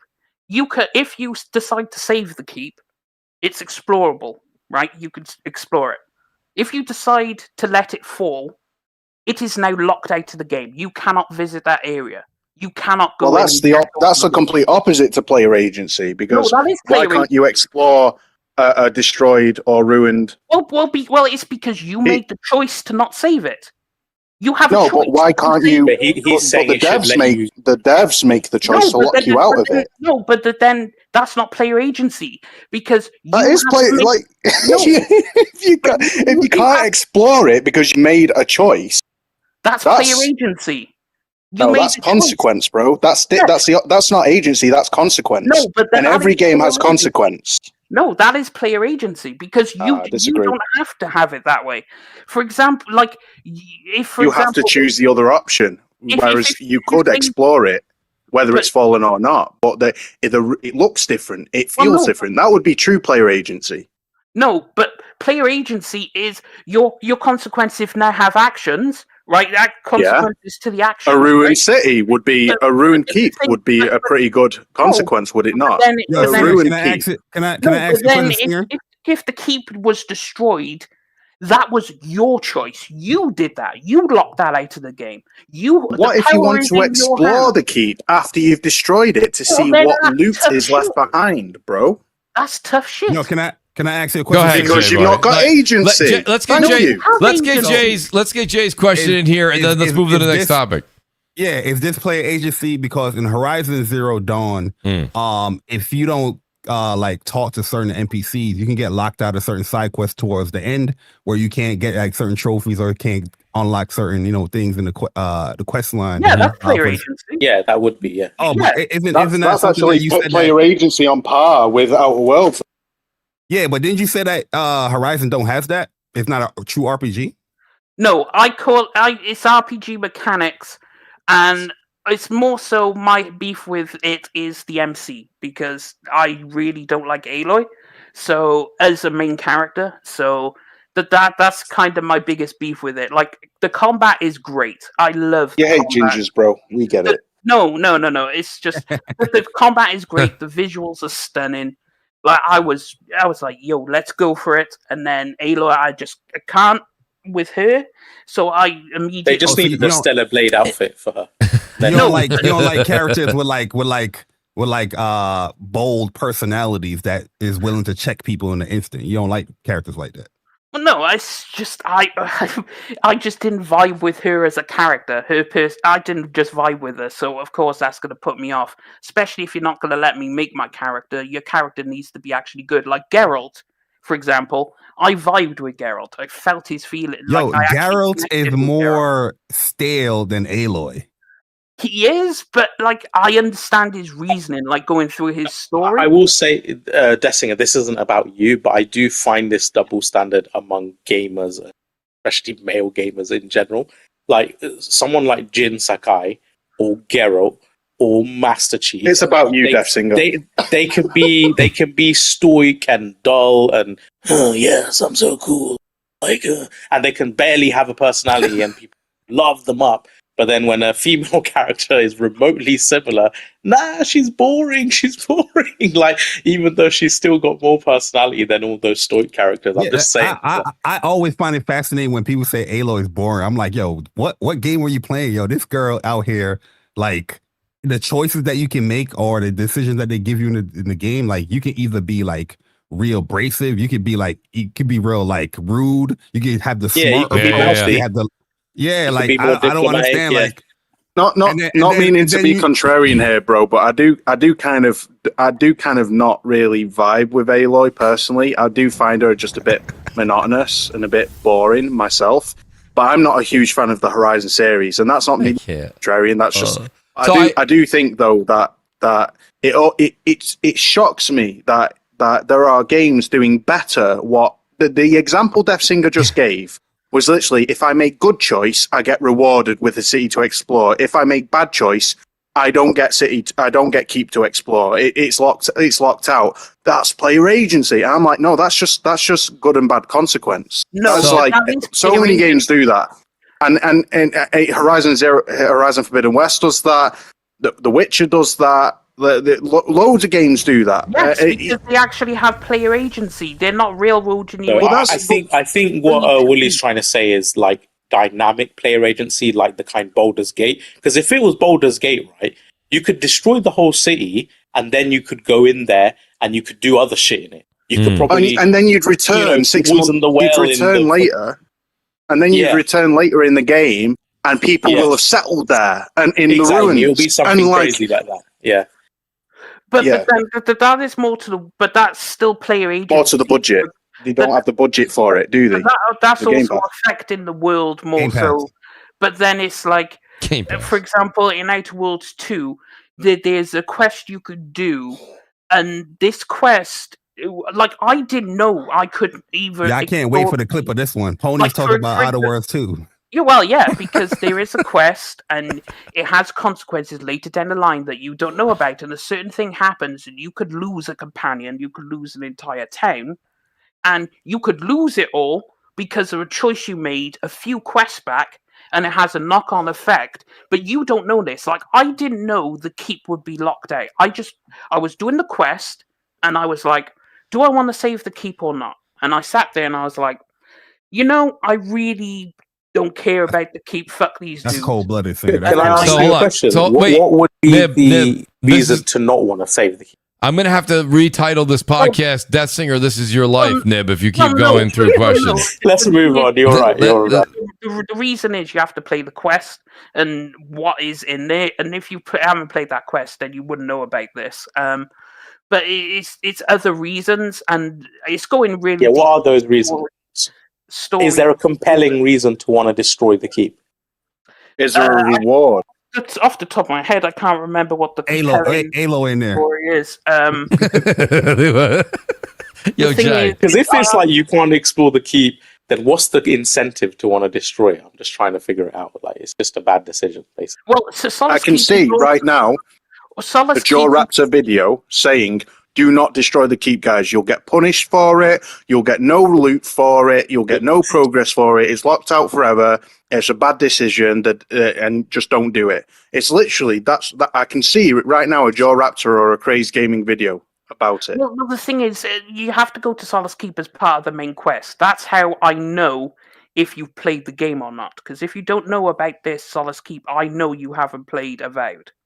Because you would understand. I went to the keep, Singer. I saved it. Right, okay. Because otherwise, because it's essential to the main plot. Because the only way to progress the quest is to go there and to find the garden. And so you are forced to go to Solace Keep. And because of the story will tell you to go there. So that's how you don't have the player agency not to? All right, I'm going to move on from this. Guys, this is not at all. Guys, we're literally just talking about Death Singer. We're going to ask him what he ate while he was doing the keep. Listen, that's the only thing left we don't know. Shout out to Glintzer. He says, have you ever skipped a game but then gave it a shot because it won Game of the Year? I thought that was an interesting question. J-Dub? I'm going to get Jay in here. I'm here. Jay, what did you think? Have you ever like skipped a game and then it won game of the year and you go, well, I guess I'll give it a shot? Nah, not really. It don't pull that kind of weight, right? Yeah, if a game really like if it piqued my interest, that's one thing. But for other people, for everybody to be talking about it, and then I'm just like, I'm just literally not gonna try it. If it didn't grab me, if the trailer didn't grab me, and the conversation around it didn't grab me, then it's just I feel like it's just. I'm with you, Jay. Like you go years back, a game. I don't know if this was the Keeleys or just before the Keeleys. It was the Celeste game had won, and I know people love Celeste. That's fine, but that game won. I never really thought I had to go play that game. Overwatch won. I knew I didn't like that game. I was just like, I'm not flocking to go play these games because of that. Nib, I could see Nib trying it. Nib being like, that's been something I thought about. I would say every game that I was already interested in was already part of the game of the year conversation, sort of. Yeah. So I never had to. Yeah. That's the thing about it, right? Like when you see trailers and when you know the type of games you like, you know the type of games that interest you. If you see a game and it piques your interest, you know 9 times out of 10 you're gonna be willing to give that game a try. But if you see a trailer of a game and it just didn't grab you, like it would be hard for somebody to get you an attempt to play it. I agree. I will say the Game Awards has reminded me to play certain games because there'll be certain games where I'm like, fair. That happens. Yeah, where I'm like, I need to play that. All these games that drop, right? Hundreds of games drop every year. Yeah. Sometimes, like my wish list. Sometimes it's just overburdening. But I'll get a notification on my PlayStation app that say, "Hey, this game is available now," and I'll go check it out. Oh yeah, this is that game that I saw doing the Summer Games Fest, or I saw doing PAX, or I saw doing something like that. So for me, and I'll wish list them or something like that, just so I won't forget. Right, and so that happens all the time. Yeah, I love that on Steam. For me, it would be like Split. I think Split Fiction would be the game for me. Like, I'm using Jay your example there, where it says it reminds me. That's a game that I was like, oh yeah, I'm interested in it. I was playing something else when that came out. I was like, okay, so that time had come and gone. And now I'm like, well, now people are like, well, Mooch, you really should have tried that. And I'm like, I know. The one thing with the Joseph Fair games, which they're all phenomenal, and I platinumed, what was it there? It Takes Two. That was a lot of fun. I think it was a little long in the tooth. Got a little long at the end there, but it was fine. And that won Game of the Year, I think. Yeah. And people are upset. There is one game, actually. So it's a Games for Impact. Because I was like... am I going to vote South of Midnight? Let me find out about these other games. Because I enjoyed South of Midnight, but I didn't think it was had much cultural impact. I know it covered the South and the music was cool and stuff, but I wouldn't say it had a really message or anything like that. But then when I was looking through the titles and stuff, it was like one of the games. The guy who designed it, it's his autobiography about when the World Cup came to his country. I think it was Brazil or something. And basically the cultural impact that it had to all the shops, the people, the kids, everyone was playing football on the street and stuff like that. And it's kind of like a football game, but you play with kids on the street and stuff, and you explore the town. And I was like, that's actually amazing. So I have put that on my wish list. Which game is it? Desperado or something like that.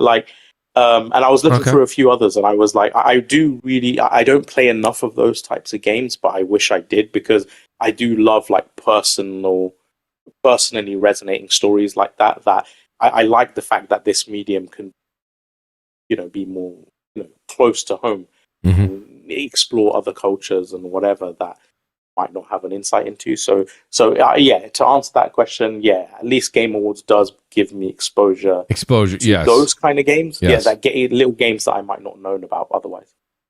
I do agree with that. Shout out to Willie. I would say this moment. Go ahead, Willie. Sorry, I was just going to say I would highly recommend Absalom. I tried to give it its flowers in my vote, because Absalom is just phenomenal. Why it's not in fighting games, I don't know. It's been it really deserves to be in the fighting game genre because it is basically the same kind of fighting style as Streets of Rage, except there is so much more depth in its rogue-light mechanics, and but it's just stellar, bro. It's just phenomenal. It's a gorgeous game as well. I wish I could get back into fighters. Willie, have you played Dispatch yet? Mate, I've played the first episode and I am shooketh.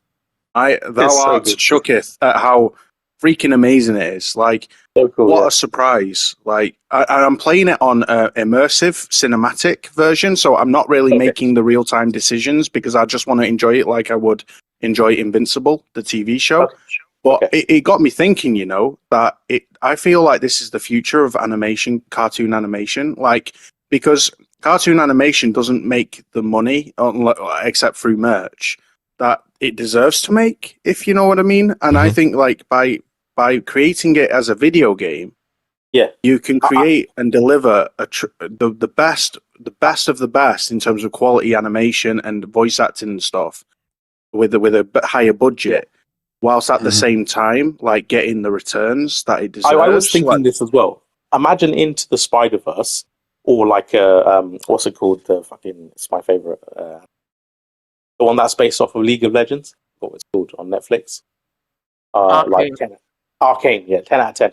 Imagine like an interactive Dispatch version of like Arcane or like Into the Spider-Verse. So wait, one thing I find interesting, Willie, you said every League of Legends junkie would buy it. How are you playing Dispatch, Willie? You're playing it basically. You're letting the story play out, or I'm letting it play out, bro. I'm playing it cinematic so that I only have a key choices. I have a say in the key choices. Okay. So it plays out differently. Oh, yo, you gotta play that with the inputs, yo. The inputs are fire. Not going to lie. Yeah, I use the inputs. Like, it's more fun. Swiping and stuff during combat and stuff like that, I get it. But like, when I'm watching something for a long time, I zone out. So they'll catch me off guard, bro. Like, they just will. I know it will. And then I'll fail, and then I'll be more frustrated the fact that I failed the real time, quick time event than being interested in the consequence of that. It's just stupid. It's just stupid way that I play. But Mari, who do you pick? What's up? Invisigo or Blonde Blazer? Man, I'm gonna leave for a surprise. I'm actually doing an upload of like the episodes. Okay. How many episodes are there right now? All I'll say is I feel like I learn a lot about people based on the girl that they choose. Invisible is perfect. Basically, if you think Invisigo, you have been in love relationships and you love messy and toxic. Nib is mad because 2.5 more people. No, I'm not mad. I just know those people are going to have relationship problems in the future. And the reason why Invisible has 2.5x over her is because it is the correct choice, objectively. No, it's not. Yo, listen, it's the choice. Blonde Bracer, though, she kind of, she that blonde bombshell, she got me, bro. Oh yeah, I'm locked in. The first episode, I'll talk about that one, right? Because that's the one I uploaded. But I know who went in for the kiss. Y'all went in for the kiss or no? I'm about to send it to Death Singer here. I'm about to be a gooner, bro. Like, for goodness sake. Good. Let me just say this for the people. Good, everybody should he said. Blonde Blazer is the kind of committed, respected, wifey material you want. She a babe. Invisigo is like toxic. It's your dark side. You're always going to have to worry about what you said and did, whether she's going to kill you, whether she's going to chop off your dick. I can't see it, bro, but it feels good. Yo, it's just the right amount. Yo, that game right there, I'm actually surprised it goes that far, like with the narrative as far as what they're doing. But I've been loving every episode. I'm shocked so many people. Go ahead, Jay. Episode 5 currently. I'm on episode. But man, Jay, how hard is it to get the platinum?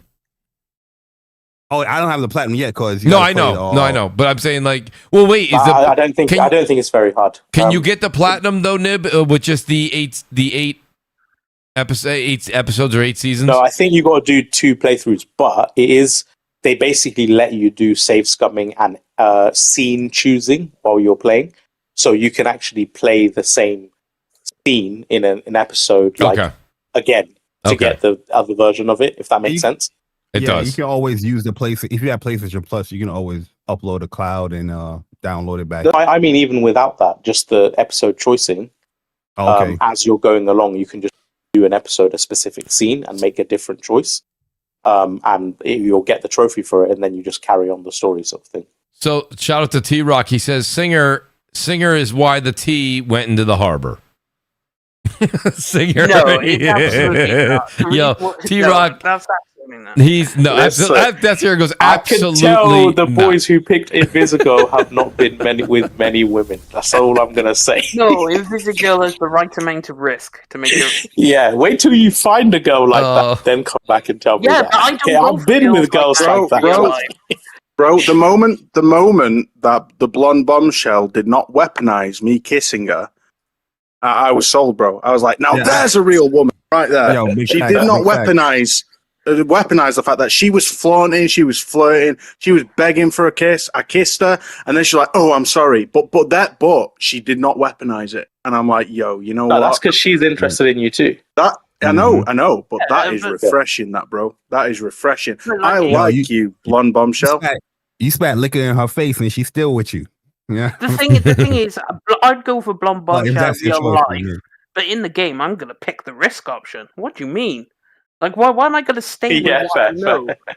Like, I'm not gonna spoil it for Wooly, but it's this one particular scene, the start of episode 4. That's why everyone picks Invisigo. Oh yeah, 100%. That's it. Everyone's thinking with their, you know what? Yeah, it's funny you said that because everybody on Twitter is picking Invisigo. Like I see all the time. Like, yeah. Mate, I'm going to stick loyal and true to blonde bombshell. I'm not going to budge. Mind you, if I do budge, I'm going to let you on that I failed. The thing is, though, I can fix her. I can fix Invisigo. I was just going to say, everyone thinks they can fix them. Nah, you can't. No, probably not. I need to buy this game. That's she is going to run you through the ringer. You know where I'm going to see you dancing at the gym. I know I'm going to like see you at the gym. The reason I haven't is because Nibs is like, you need to finish your games, Mooch. So I cannot go and start another game right now. Nib will not have it. Like every episode is like, I want to say like an hour, close to an hour. It's not bad. That ain't bad. No. Shout out to Babor. He says, by the end of Zero Dawn, you almost cry because of how deep Aloy's story gets to you. She was an outcast to begin with. That's why she's awkward. Shout out to Babor. And then Wooly says, Babor. You can follow me at Wooly Gooner YouTube. So Wooly's starting a new channel. I'm joking, bro. So let's switch topic here for a bit, and I'll come back to Call of Duty, but we really did talk about Call of Duty for a minute there, especially when Nib was getting into the campaign there, and we'll come back to it a bit. I do want to talk about the Steam machine pricing and what's going on with that. You know, we talked about it last week, and a lot of people on the panel said I could see this possibly being something I put under the TV in the family room. I do have Steam games, but I'm not playing on my PC as much as I prefer to play on console. I know that the Steam machine is not a console. People do not want to hear that. I understand that. But I mean, I guess I'll start with Nib real quick. Nib, is this something that now, I mean, and I'm paraphrasing, but Linus, I think it was Linus, or one of the people that were invited to the headquarters, Nib, said something along the lines of, you know, is this going to be around that console pricing? And he said the vibe and the feel and the looks around the room, you know, they kind of probably looked at him like, no. So this thing could reach upwards. People are saying of $700-$800. I mean, this is all speculation, guys. Don't run with this. But if this thing is $700 or $800 and it's basically like a base PS5, I know people are saying the CPU is better. Oh, all right, I get it. Yeah. But it's basically a base PS5. At that point, is that going to really deter people? Does that make this thing kind of dead? Because the whole ploy was to maybe grab some console folks and bring them over, right? Yeah, I mean, I think obviously like it is more designed for like the Steam Deck users who just want like a console. That's probably the primary market. But if it was affordably priced, there is a chance it could penetrate into console or just people who are interested in the PC space but want like a step up, like not the full thing sort of thing. Let me get a taste of this. And if it's within sort of impulse buy territory, I'll give it a go and maybe I can progress onto the next level.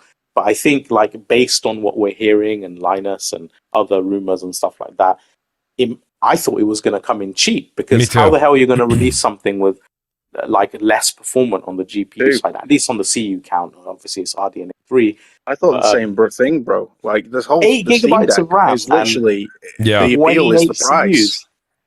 Yeah, for £700-800, you're having a bubble bath, mate. And then, like, what I find funny is, like, people are like, oh, it's a console-like experience. But then when the subject of higher price comes up, oh, but it's a PC. Like, what do you expect? Like, you can't have it both ways, guys. Is it, like, a more efficient console-like experience, or is it an expensive, like, PC? Like, right. But at the end of the day, if they're selling it on this, but it doesn't have the price to match it, then there is a disconnect there. And I think, I'm not going to lie, Nib. I was thinking 500 quid tops, absolute max. Yeah, me too. That's what I had, If it's more than that, bro, it's going to sell 4 million at best. Like, I was thinking it would sell 15 million at around 500 quid. It would sell around 15 to 20 million, and it would be like, you know, initially I was thinking, are they trying to compete with the console market? No, they're not. They're not trying to enter I mean, Game IQ. What's his name? Is it Game IQ? Is that his name? I can't remember. Sounds he's on familiar. He's on Brap's show. Oh, Logic. Oh, Gamer Logic. Game Logic IQ. Game Logic IQ. Sorry, bro. Sorry for butchering that. I love that guy, but like he reminded me that actually, well, they're not trying to break into the console market. They're trying to capitalize on the established Steam Deck loyalists, as well as providing an affordable PC entry. And I can see that it's the kind of thing you buy your baby nephew at Christmas, you know, like it's cool. But at the same time, like if it's 800 quid, you are not buying your baby nephew that at Christmas, bro. Like you just. It is, but I feel like at the same time, it kind of also advertises consoles, because then you have this like 700-800 thing where the consoles are more performant and cheaper and more efficient, right? Like that they have more optimization, less abstract, and all the rest of that. The OS is still going to be, yes, the Steam OS is a lot more fluid and easier to use than Windows, but it's still not equivalent to a console experience. And then in addition to that, this is coming in 2026. The new consoles from Xbox, and Xbox is probably going to be 2027. Maybe PS6 comes 2028. And based on what we're hearing about those prices and those specs, you know, this is going to look even worse, like in a year or two's time. Like, you know, we're already saying it's underpowered compared to what's available now.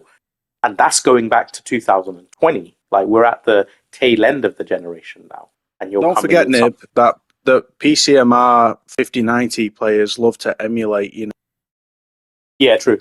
2-decade-old games, and with a more powerful CPU that puts the PS5 Pro to shame, they can emulate Nintendo 64 games, and that's awesome, right? So let's not forget about that. But I think these are very niche, like subsets, right? But it is an interesting thing. I'll just say this: like when they first announced it, I was actually really hyped, and the more and more I've learned, and the more I hear, the less and less hyped for it I am. Yeah, the only thing is, with the Steam machine, is they're expanding their ecosystem, which makes sense because they have the Steam Deck, which expanded it. They have the headset, the frame, which is going to expand into like grab some VR people, even though it can play normal games as well as VR games. And then you have the Steam machine. And it's like the Steam Deck. It's not supposed to compete with the console. Steam Deck was never designed to compete with the Switch. Like it was never going to be that. The thing is, like the Steam machine, as Gamers Nexus said, because he went there and asked them questions, because he has a good video. Check out Gamers Nexus, because he went into the specifics, like all the nitty gritty details of like how the machine's airflow is, how's the heat, how's the everything inside it, the internals. And when he said an entry level PC is like between 500 1050 Ti. Tops 800, right? Once you start getting near to 1,000, you're now entering mid-range PC tech price tag. So so you have to go below 1,000, but you have to go above 500. So it's going to be somewhere in there. Now, if it's on the upper end, then it's going to be a problem. But it's more for people. Bear in mind, people are like, oh, I don't want people to go into this going, oh, I'm going to get a console-like experience, because you're still going to have to do some things that you have to do on PC. Like, you're still going to have to do a lot of those things. But if it's a good price, it could be a cheap entry into like the Steam ecosystem. If you wanted to go there and you don't want to play on traditional PC, you could do that. Me personally, I think what it is for me, Dessing, is I like, my fear is now PlayStation is pretty much going to have the high performance console market on lockdown. Like, they're essentially going to have a monopoly, right, going forward into the next gen. And if the next box is as expensive as is rumored, like $1,000 plus, up to $1,500 at a high margin as well.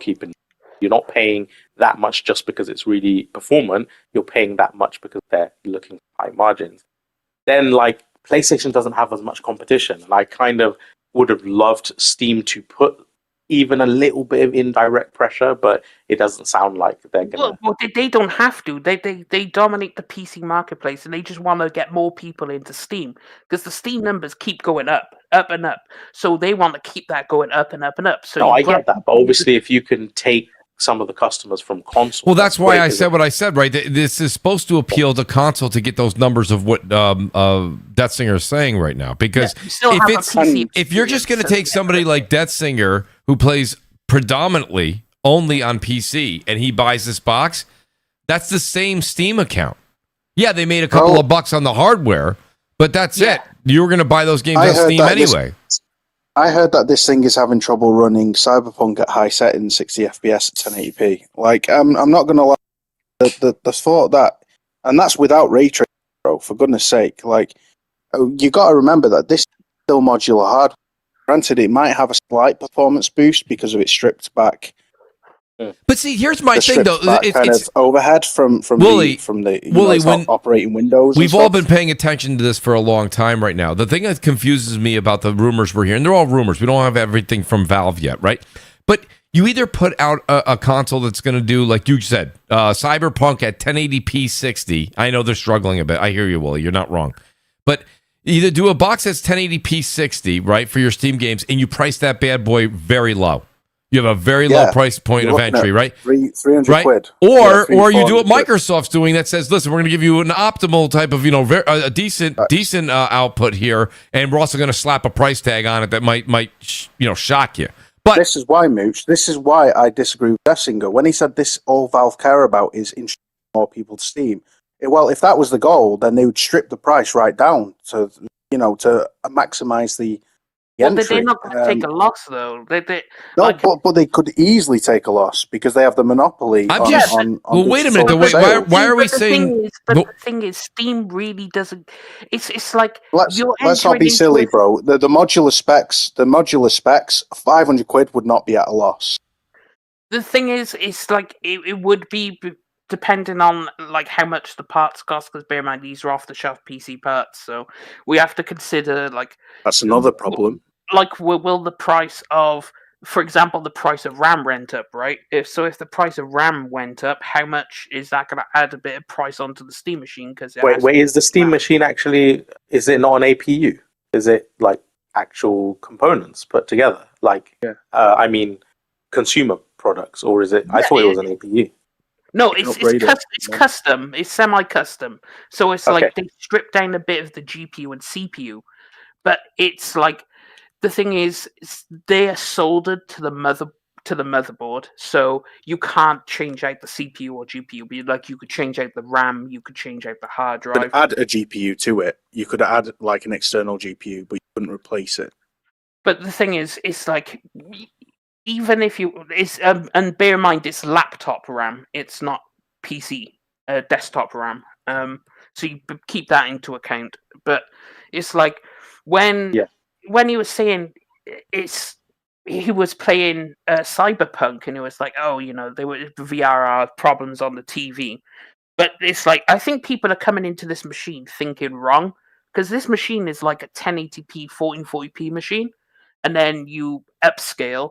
Now, if That's what they said about the Series S. I was going to say, it sounds like a Series S. but unlike the Series S, it's actually you can actually optimize and change the settings or whatnot. Like the Series S is limited. Bear in mind, Bro, the unified they put the RAM, Series S settings down to bare minimum. So bear- it's not bear- like bear in it's mind, not games like run at below 1080p, man. Also, you have to remember the Series S is really limited in RAM because if you combine the unified memory of the Series S, that's less memory than what just the RAM is. That's not including. All right, bro. the You VRAM. run Jedi Knight on your Steam box when you Jedi get there. Survivor. Let me know how it runs. Yeah, I'll Okay, run that's it. all I'll say. Look at I'm Alan running Wake the 2 40 Jedi Survivor. They run at like 7 on PS5 and Series. That's what I mean. Jedi Survivor, not Jedi Knight. Jedi Yeah, Survivor. like, You run Unreal Jedi Survivor games. on the Steam box and see how it fares. So- Because well- what they're doing here is that if they go above like 400, 500 at best, 500 is pushing it. But for those specs, if they go over that, then they are shooting themselves in the head, bro. I don't understand why people complain about the price because y'all making it seem like consoles are cheap right now. Consoles ain't dropping in no price. These things are $400, $450, $500, $800 right now. Like I get the whole price to performance thing because the performance as far as like 8 gigs of RAM would kind of sound crazy with the Steam machine. Yeah. But to be fair, the price of consoles are not cheap. But bear in mind, bro. Bear in mind, for the same price, shouldn't the Steam Deck using more? Sorry, it's not even RDNA 4. You know, but shouldn't they be using like up to date technology? Bear in mind, the PS5 is like 5 years old and it's old tech. So they're not exactly. The PlayStation 5 is 5 years old, but but they're not polishing up productivity, are they? They're not like optimizing productivity anymore on those components. So, I mean, go figure. But for them to use new components, you know, I don't know. This is one of the reasons I'm the least excited for next gen I've ever been for any generation. I just feel everything is the antithesis of what I want. Like, you got a fucking Steam machine. Shitty like performance even in 2026. You got like the ROG Xbox Ally coming out that's even weaker than a bloody Series S. You got a PS6 handheld that's going to be as weak as the PS5. You've got the CEOs talking about like cross-gen going on for years longer. Just like everything just sounds like we're not going to get the kind of performance delta and jumps that we've typically personified new generations. Like it's going to be really bogged down by a lot of weaker hardware and a lot of cross-gen. Yeah, then again, like the Steam machine, because it uses a dedicated GPU and a dedicated CPU, unlike an APU is cheaper than a graphics card and a CPU on its own. If you got an APU and I got a graphics card here, a CPU here, and you have an APU. Yeah, that's why I asked, because it looks like an APU to me. No, it's not an APU. Is it not? It's using a dedicated GPU and a dedicated C. It's a PC. Oh it's a PC in console form factor. Then it'll probably be more expensive then. Yeah. Yeah, it will be because you can't put because if you put the latest tech in there, the price is going to go through the fucking roof, right? So you can't put the latest in there. But also FSR 3 will do some of the lifting. But it's not meant to be like, I'm going to compete with the Pro. Bear in mind, I equivalent the Steam machine to a 3060, right? If you look at Dying Light the Beast, if you're playing on the base PS5, right, in performance mode, if you go outside, it drops to 970p, right? And if inside, it's 1080p 60. But the 3060 is 1080p 60 everywhere, right? So whether you're indoors or outdoors, and that's the 3060 is probably one of the most popular cards on PC right now. So it's equivalent in this game in performance wise. So I think the Steam machine is you don't want to be going, let me do 4K. When they said 4K 60, they fucked up. They should have said upscaled 4K 60. I think that was putting a bit of wrong information out there. Because what you want to do is throw it on 1080p, and then bear in mind, 8 gig of VRAM is small, but if you're playing at 1080p, 8 gigs is actually fine. It's when you want to go. The thing is, the PS5 runs Cyberpunk 1080p. I think it was 1080p, or maybe slightly higher at medium settings at 60, and it only drops in really intense sequences. So obviously, Digital Foundry, I don't know scenes they played, but they did say they had like stuttering and stuff. stuff. But also, you have to remember what were they playing on high? Were they playing on ultra? Because essentially, I think they said medium to high setting. Medium. Yeah. But then I also watched their video when he was there, and he said it was a problem with the TV. No, it wasn't a problem with the TV. What he's saying is because it wasn't VRR, it didn't fill in the gaps. But that's still a problem with the performance. Like I just find obviously VRR. I feel like this is. I feel like it's. I'm just Like sitting here listening. machine. But the thing is, though, Death Singer, we're sitting here. It's 2026 in 30 days. You know, a little over 30 days, and we're talking about 1080p. And I'm like, I don't really. And then we're talking about a possible $700 or $800 price tag. I don't. And Jay, an ugly ass box. But Jay, Jay, I like the look of it. Jay, I can play Roblox at 4K, yo. Hold on. You know the thing about it though, Jay. I'm sick and tired of these boxes that is minimalistic and simple as hell. Yeah, that's why if you want to attract the console audience, you got to have something that's gonna pop out. Numbers don't lie. The Xbox tried to do that approach, it ain't pop out. The numbers don't lie. Have it something that people can. I'm not going to argue with that. I'm not going to argue.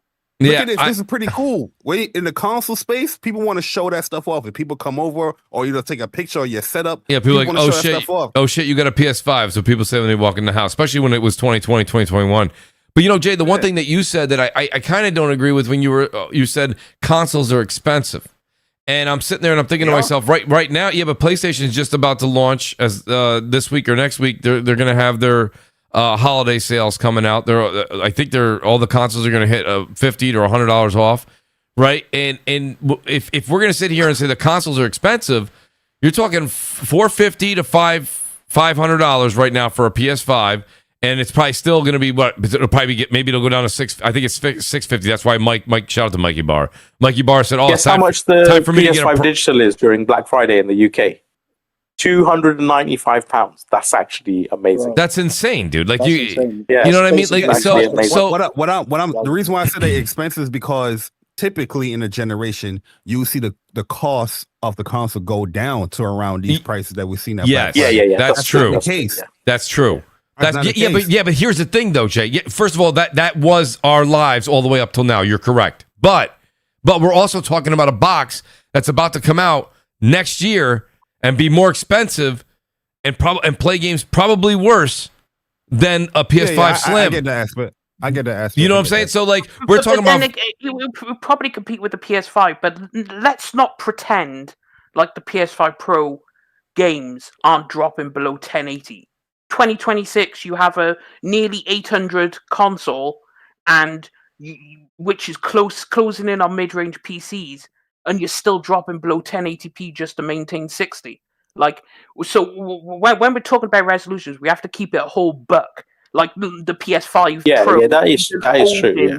Well, it's true. It's true. Are we talking about but Singer? That's fine. That's fine. A very, very small number. I was just gonna say, are you talking about 6 games or 3 games, or how many games are we talking about that are under what you're talking about? Because the majority of the games are. It's a very small number. Most performance modes are 1080p, whatever it is, frame rate. Right now, bear in mind.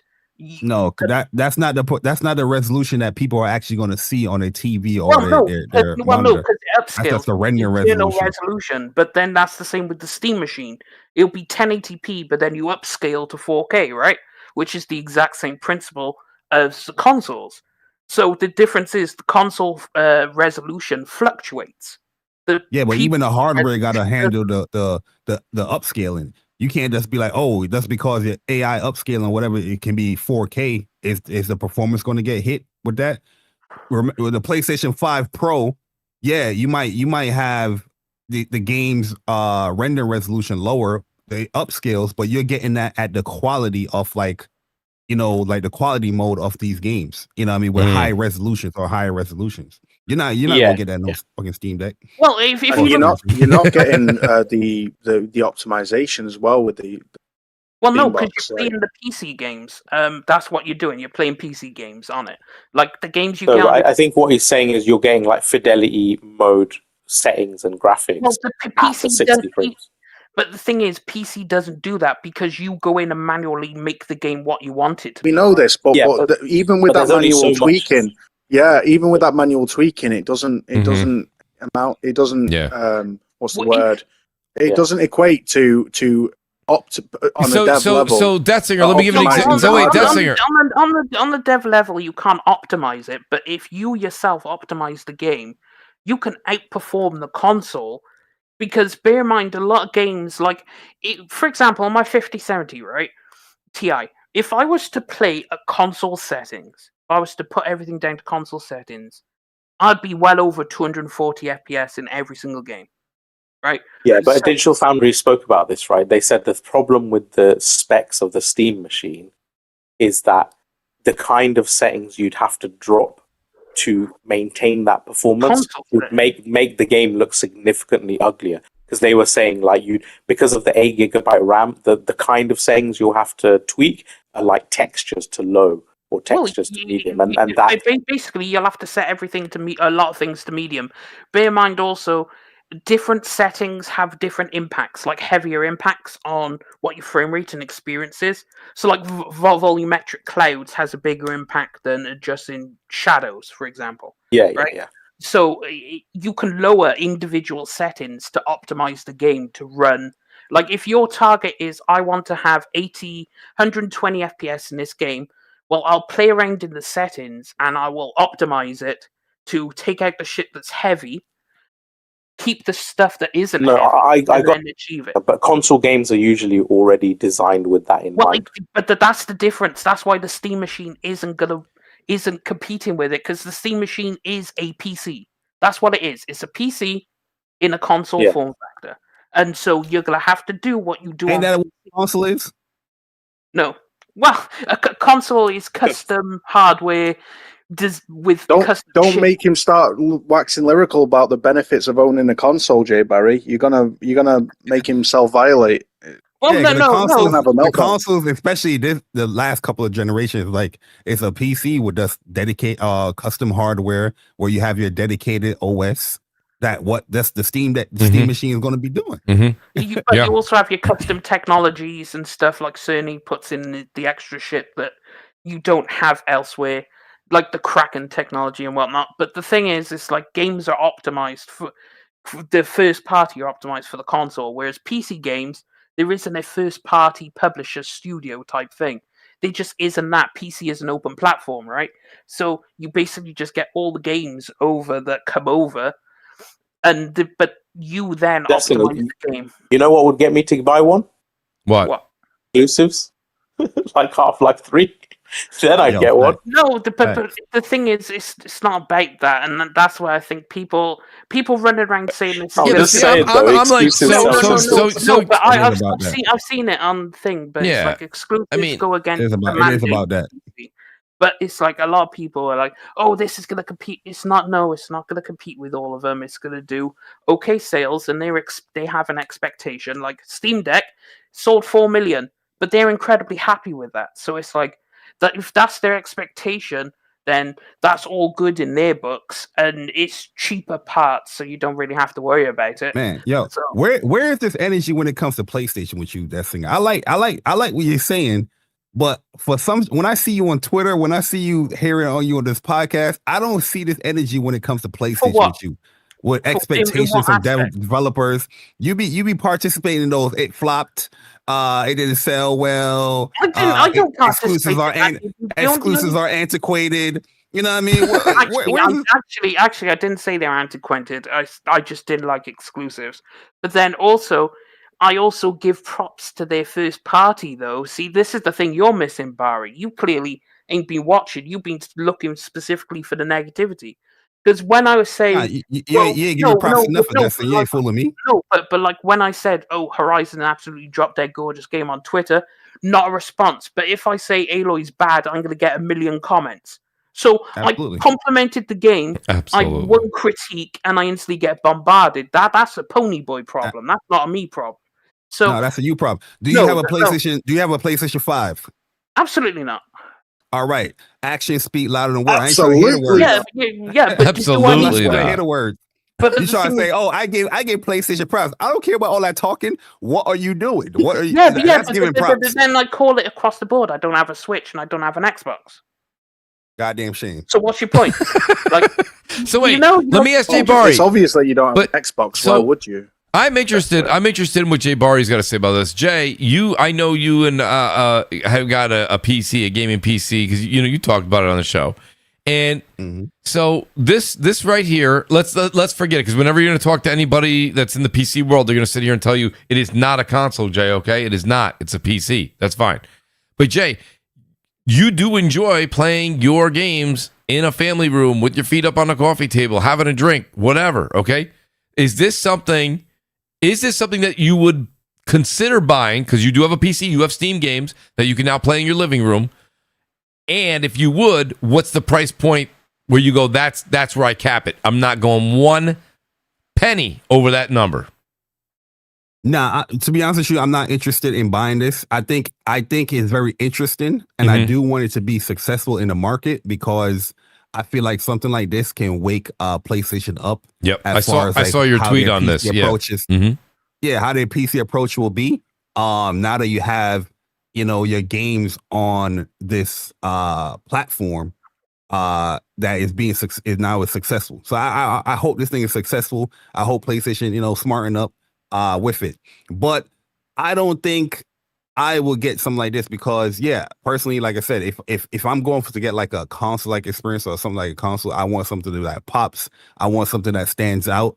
And I got a PC. There's no reason for me to get something like that. My PC is way better than this. And this Steam machine. And also, I don't like how the controller is. This is my ignorance, because I never held a Steam controller.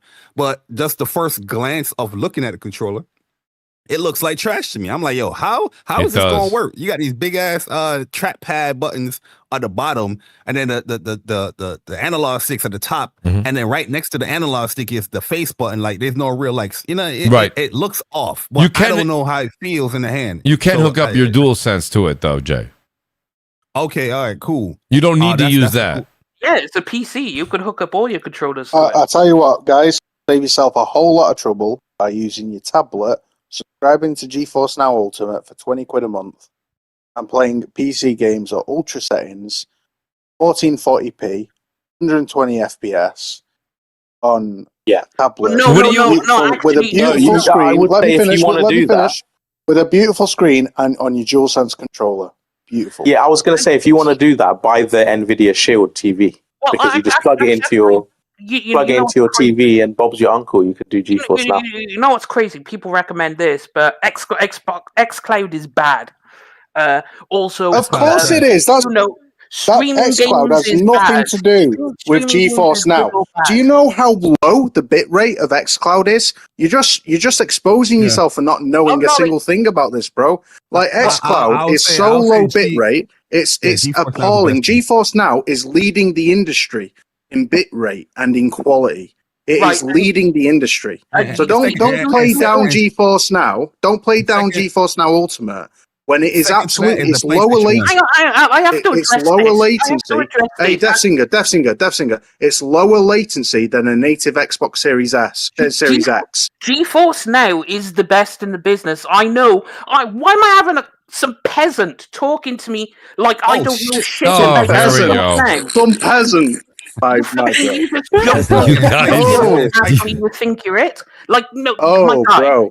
GeForce Now is the best streaming service, but I also take offense when some people are like, "Oh, recommend this streaming service," but when xCloud was announced, no one wants to stream their game. Yo, Death Singer, I'm sorry, bro. You take offense when I recommend a streaming service because you have a boner for xCloud? My goodness, bro. Are you all right? I would say GeForce Now is the best in the service. Listen. We all know you gave up on it. Well, sorry, no, you didn't give up on Xbox. You were just so tired of the Stockholm syndrome. You got you got exhausted from the Stockholm syndrome. Defected PC, and you got rid of your Xbox. No, you now proclaim you no longer.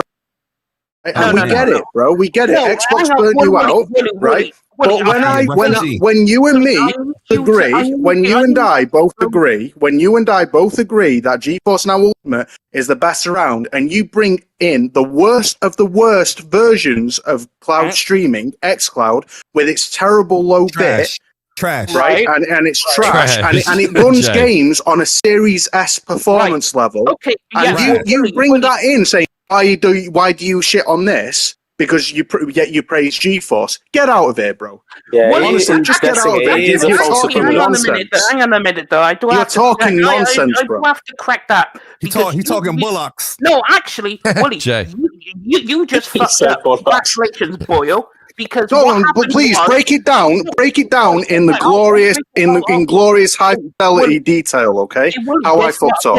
PlayStation streaming is better than xCloud. Barry. Right. So I just said GeForce Now is the best service, and then I said it before you, but you took offense. And then so go figure. No, hang on. I said GeForce Now is the best service, and then you just said I have a boner for xCloud. He said you horny for xCloud. Because you took offense. You took offense me bringing GeForce Now into it because you brought xCloud into it, saying, "Well, I shit on xCloud." If I shit on xCloud, how can I praise GeForce Now? What that singer? You did call him a peasant. You did call him a peasant. I did call him a peasant. I did. You did call him a peasant. And the thing is, it's like GeForce Now is the best service, but then the same people who when get on xCloud, you praise GeForce Now. You use the word. It's a different service. You donut. No, people said it's a different service. You absolute donut. An amoeba, a drunk amoeba, has better thinking capacity than you. Because I did not mention xCloud. CrossFire. I mentioned GeForce Now. The only problem is I don't know. I don't understand some of the audience doesn't understand the insults. Go ahead. No, I have to address this because Wooly is clearly slow in the head, right? Because he said stupid. When I said xCloud, I was on a peasant and I'm dumb. Okay, I was on about people bringing up the narrative that the narrative was xCloud is shit. When xCloud was first announced, no one wants to stream their games, right? That was the narrative going around. No one wants to stream. No, that's not true. That's not true. Listen. When it comes to streaming games, I've done it all, and you look at my channel from the beginning of my channel. I've been telling people about streaming games.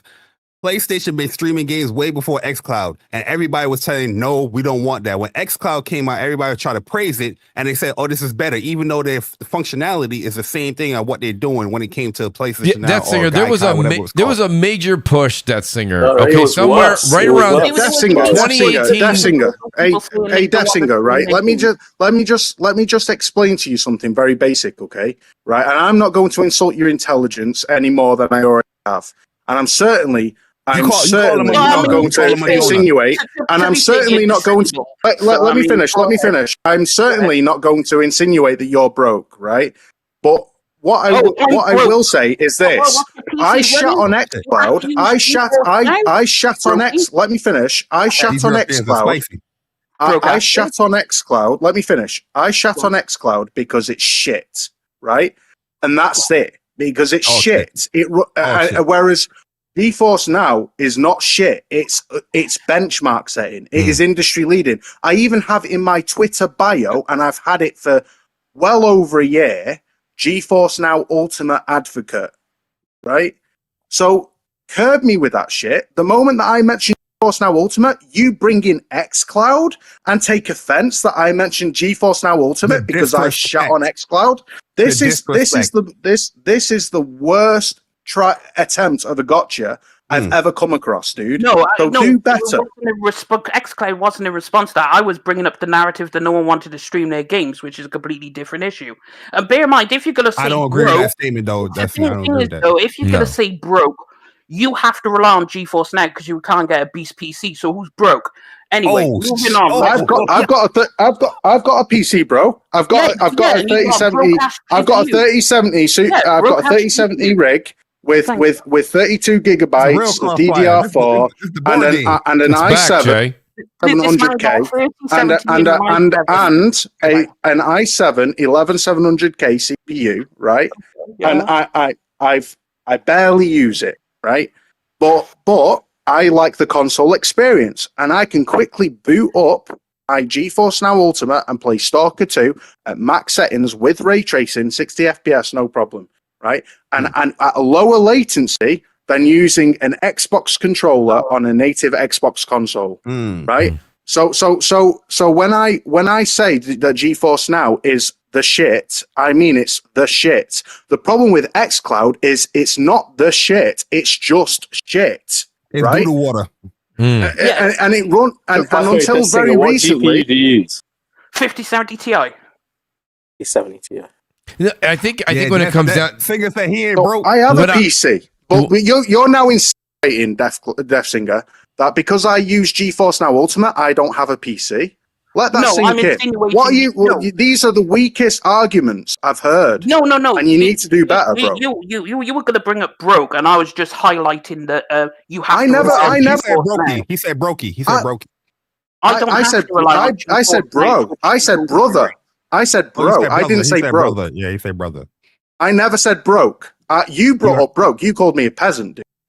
Like you're the one who brought up broke. That is true. That is true. So I think when it comes down to though, Detzinger, and I know your argument was nobody liked it before, so now why do people like it now? Well, when a product does get better, you are going to see more people start to use that product, right? I mean, the thing now is the best. The thing that gets who would have thunk, Mooch? Who would have thunk, Mooch? That input latency was the main criticism of cloud streaming, and GeForce Now has eliminated it. Yeah. So who would have thunk that because it's been eliminated and they rig you up to 4080 super rigs that people praise it? Yeah. Who would have thunk? Yeah. It's almost like Death Singer's holding us accountable for what was 7 years ago when it was first being introduced. You know what service was good too, but it failed. The Google one. That one was Stadia. Stadia actually was. Stadia was good, but it did work. The way that they sold their games was atrocious. Right, you buy the games again, and then you don't own them. Like they're just, you're basically right. It had a bad business. It was a bad business model for sure. Nib, you said there was a box that Nvidia has for to plug into your TV, and that's Shield. Yes. What is it? So they've got two. They've got Nvidia Shield TV and Nvidia Shield TV Pro, and both of them actually are GeForce Now compatible. So it just plugs in the back of your TV with a HDMI, comes with a little nifty remote. But it has like connectivity, Wi-Fi, Bluetooth, etc., that you can use any control pad, and you can just use GeForce Now directly from your TV. So, is that something that would also work? Would that enhance your output for a Steam Link? So Mooch, do you know what I'm saying? So, if you wanted to remote play from Steam onto your TV that way. Yeah, I believe it does have that. I believe it does. The problem with TV on its own is that it struggles with the USB connectivity and latency. Yes. It's got such a weak processor, dude, that even a remote controller inputting in real time is a struggle for it. So that's why you need a little boost. That's why I use my tablet, not my TV. Oh, okay. All right. Okay. No, because it's not the TV that does it. It's the bloody Shield. Yeah. So the Shield. So if you get a Shield, that bypasses that issue. So a Shield, it basically makes your TV run GeForce Now Ultimate games like your iPad does, basically. Yeah, exactly right. Yeah. So Nvidia Shield runs on Android, but it like has its own processor and RAM and everything dedicated to running, not just apps but GeForce Now and everything like that. It's not the cheapest. I don't know what it is in the States, but I think the middle tube version is like £150, and then the Pro is £200. Okay. Singer, PlayStation streaming, PlayStation 5 streaming is the second best streaming service currently right now. How do you feel about that? Yeah, it is. Yeah, I can agree with that. How do you feel about that? Yeah, that's why I never understand, because this happens a lot when xCloud came out. Like the PR was like, this is it. This is what everyone is. Moving towards, this is going to be the next big thing. But then it was significantly worse than, I wouldn't even say like PlayStation Cloud is that good. I know it's a lot better today than it was before, but even with the PlayStation version of it being much lesser than Stadia and GeForce Now, it's still somehow a lot better than xCloud, which is hilarious. Like you have Azure, you have all this money, you have the war chest that everyone always talks about, and then you have the shittest service with Series S kind of settings and like 720p, is it? Like really low bit rate, atrocious sometimes. Because I remember I played like Plague Tale. I was testing it on a Plague Tale, and it was just like a blocky mess. Yeah, like a slow motion cinema. Yeah, like who Who is even gonna... But I think you make a good point, though, Nib. When you said Horizon 5 looked like a 240p YouTube video, bro. Yeah, shocking. You're a retort singer. For what, xCloud? Yeah. Oh, xCloud is trash. But it's not good. So why you and Wooly is arguing? So why did you bring it up? I brought up xCloud. It wasn't to Wooly. It was to the narrative that no one wanted to stream their games. He said he was trying to. You try to cloud wars, not console wars. He cloud warred them. Listen, but it's but you make. But you know what? Willie, you can't talk up GeForce Now if you criticize xCloud because they're the same thing. The thing is, I already said it's. GeForce Now is the best service, even though... Yeah, no, you just agreed with me whilst also taking issue with what I said, which makes zero fucking sense, bro. Listen, guys, he gets insecure when you insult Xbox. We know this. No, but just give him a little bit of... Actually, no, it's not even that. It's just when he's wearing a Phil Spencer t-shirt as we speak. How dare you praise the product when you didn't appreciate a shit but listen, product? honestly, How dare you? All right, hang on. What you guys have finished talking? All right, let me talk because you've talked a lot. Learn to shut up. Right. So here's the thing. Right, with xCloud, when it was first released, the narrative going around was no one wants to stream their games. Right. So, but all of a sudden now in big 2025. People are like, oh yeah, no, it's fine to. So I take issue with that because it was no one wants to stream their games to people want to okay with streaming their games. So that's how did you feel when PlayStation Now came out? What was the narrative? When PlayStation Now came out, I didn't care because I was looking. xCloud was a way to play some 360 games that I have in my library that I can't access because obviously I don't have. Yeah, I know. That's your own thoughts. I'm talking about the narrative that was the conversation, like you're bringing up with xCloud. The narrative was xCloud was the second coming of Christ. Like, but so why do you think there was the pushback then, bro? Because you guys were praising shitty, low bit rate, high input latency, trash, and I was using GeForce Now long before xCloud came out. What are we doing?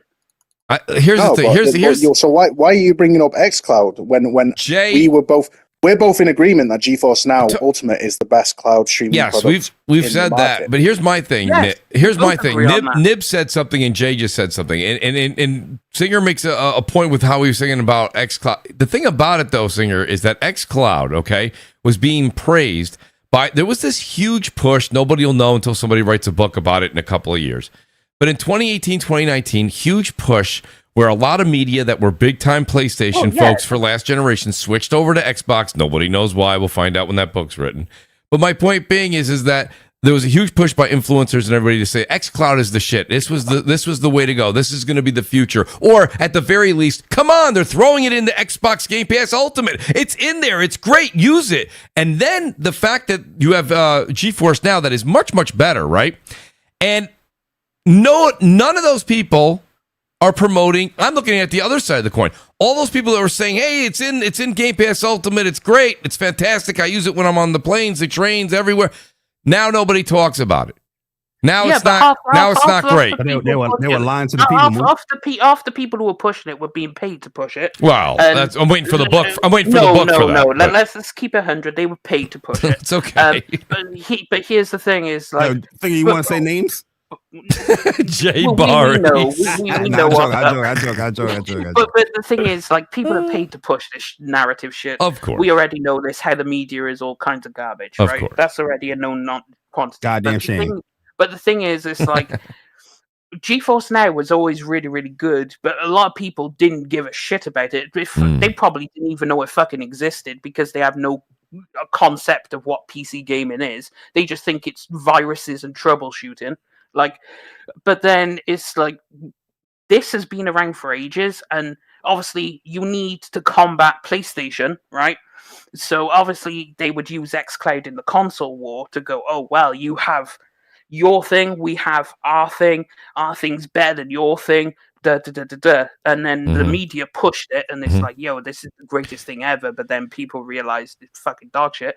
But if you came from GeForce Now, you would realize. But if you have no idea what GeForce Now is, I can understand if xCloud looks good to you. because this is your first experience. Like, you're like, oh, I don't know how anybody can think xCloud looks good, bro. Legit, it's just it's the biggest pile of dog shit, as The Rock would say. It really is. Some people still. But GeForce Now has been incredible. I've praised GeForce Now since 2021, 2022.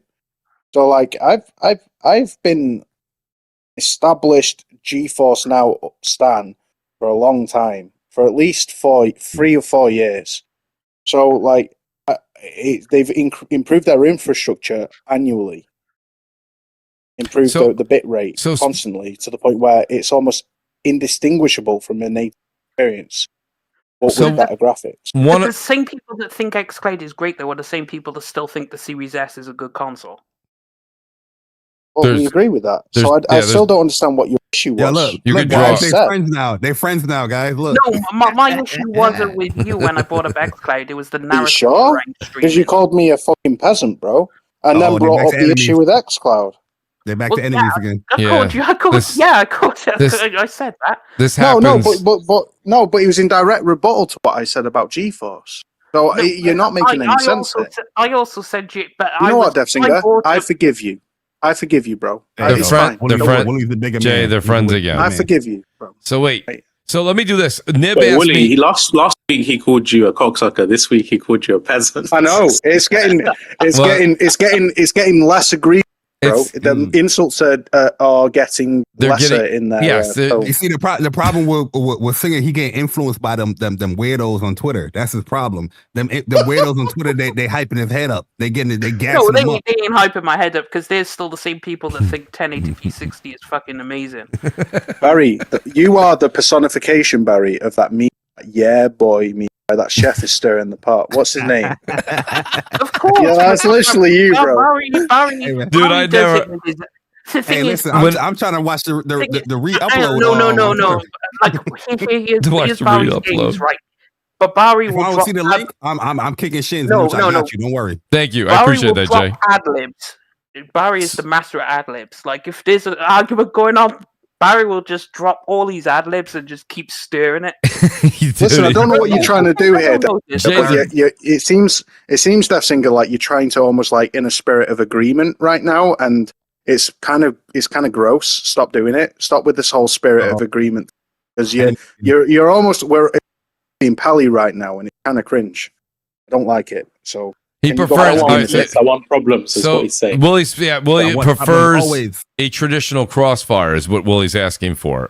So Nib, I want to ask you a question because you said we have to talk about it tonight. I do want to talk about it. So the rumor's swirling, and I know that it was two folks that have said that they've heard it from the same person. You could say their names. They're not. Rather not. Baba Yaga. Rather not. And so Jez Corden and Paris. There you go. There's your reference. And so there's swirling that they're saying that the second guessing that possibly maybe PlayStation is second guessing their PC ports. And I gotta be honest with you, I don't. And Paris said that they heard it was a rumor. It's a rumor that they heard from someone. They said that they have someone that they've heard it from, and I don't know if it's the same person. I have no idea. That Sony might be thinking about pulling PC ports or slowing it down even more than where they were. As they should. But then there's other people that say that that's not true. I mean, I'm just curious. What do you guys think? Do you think with the Steam machine, Xbox kind of bowing out a bit? Yes, I know there's another Xbox coming out, but it's not in the traditional format. And at $1,200, if it's $1,200, $1,500, not competing with a $700, $800, $900 PS6, right? So what we're talking about here is, does PlayStation now say, wait a minute, Steam's going to have a box out there. Our games we're saying we're going to put our games out there 12 months after we put them on PS5. Maybe we want to look at our strategy here a little bit differently. Nib, what do you think about the strategy moving forward? Yeah, I mean, again, I don't know because what's his name? Detective Seeds is saying like he hasn't heard anything. Right, that's right. Seeds said that he's not hearing. He hasn't heard. Right. Yeah, he hasn't heard anything about them slowing down. No conflict. I will say that I did speak about this on your podcast a few. Yes. Actually, I mentioned in terms of the numbers that the PC games are putting out now. They're basically dropping further and further and further to the point where sequels are selling or have significantly lower peak current player numbers than the predecessors. Yeah. Whereas on PlayStation, the sequels are selling faster than the predecessors. Mm. Now, what conclusion you want to draw from that is up to you. Obviously, it's subjective. Is it PC gamers are losing interest in PlayStation gamers? Are more PC gamers, have they already bought PS5s, so they no longer need to buy it on PC, they're buying it on PS5? PlayStation tells us that the latter is the reason. They say that what they're finding, and literally word for word, what they're finding is PC gamers who don't want to wait for the sequels end up buying a PS5. Correct. PlayStation ecosystem, yes. Exactly. And we have data to quantify that. Obviously, like in terms of sales of PS5, like last quarter was holiday quarter, 42%. A few years ago, it was over a third of PS5 owners were new to PlayStation. Know that a significant number of PS4 owners haven't even moved over to PS5 yet. And yet PS5 is tracking the same as PS4 launch aligned. So with so many new consumers, where are they coming from? They can't all just be from Xbox, right? Maybe some are from PC as well. So based on the fact that even their tentpole titles like Spider-Man and God of War Ragnarok... you literally, I was about to raise this, bro. Like, you were on the same wavelength. Yeah, so even Spider-Man 2, with a significantly lower window of keep in mind, and then you have God of War Ragnarok. These games are doing paltry numbers in terms of peak concurrent. I think like between 23 and 28,000. Yes, which is very, very low for such a high production and game that on PlayStation sold several million in the space of a few days, right? So I was thinking that coupled with the ports seemingly getting worse, I think, on PC. Recent ports, they've not been as polished. Yep. They've been more buggy. It already seemed like PlayStation was lifting their foot off the gas a bit. They're just not giving it as much attention and polish. And now coupled with these rumors, I'm saying, yeah, maybe it could be true. Maybe the opposite is true. I don't know. But I can see financially, business-wise, why it might be true, especially if Steambox is coming out and they're like, we're not already not getting that many sales from our first-party game, but there's also that potential risk and cannibalization if there is a PC box that has a console-like experience. Yeah. So there's multiple reasons, motivations they may that is want to direct competition to what PlayStation is doing. Yeah, exactly. And they have their games on your platform. You know what I mean? Like, I don't think it's going to be as extreme where they're going to be taking their games off PC, but yeah, I can see them lessening or increasing the time for it. This is why I kind of want this Steam machine to be successful, because at the end of the day, when you look at PlayStation numbers, they're telling you every single time in their financial reports that they don't really need PC. They're just testing the waters as far as, all right, would it be successful? That's just more money. But their success is not based off of PC. And before fanboys like bid this or something, I'm not saying that's going to be the case for Death Stranding 2, because obviously Death Stranding 2 is a bit of a unique situation with Koji Pro and the IP licensing in Japan being different from the rest of the world, etc. Right. So I do think Death Stranding 2 come to PC much sooner. But in terms of the other tentpole games, Intergalactic and Saros and Wolverine and obviously Astrobot and as Ghost of Yote, etc., they, I reckon, maybe could have a longer window. But it will be interesting. So you're not saying complete removal. You're saying the window goes back to that now where they were at 12 months, maybe goes to 18 to 24 again or longer. Yeah, but then that could lead on to cancelling ports altogether, like GT7, right? Because GT7 was actually development for PC, but they just scrubbed it. Well, shout out. So well, here's a what's the name? Kazurai. He said he don't want to do no PC port. He said forget that. I'm not doing that shit. Yeah. Well, so PC? Shout out to PC Hawk in the chat. He says, well, if that's the truth, he goes, why does PlayStation keep making PC hardware? That's a good question, right? They have another monitor coming out. They have the speakers. The console, though. Yeah, that's not PlayStation. That's Sony.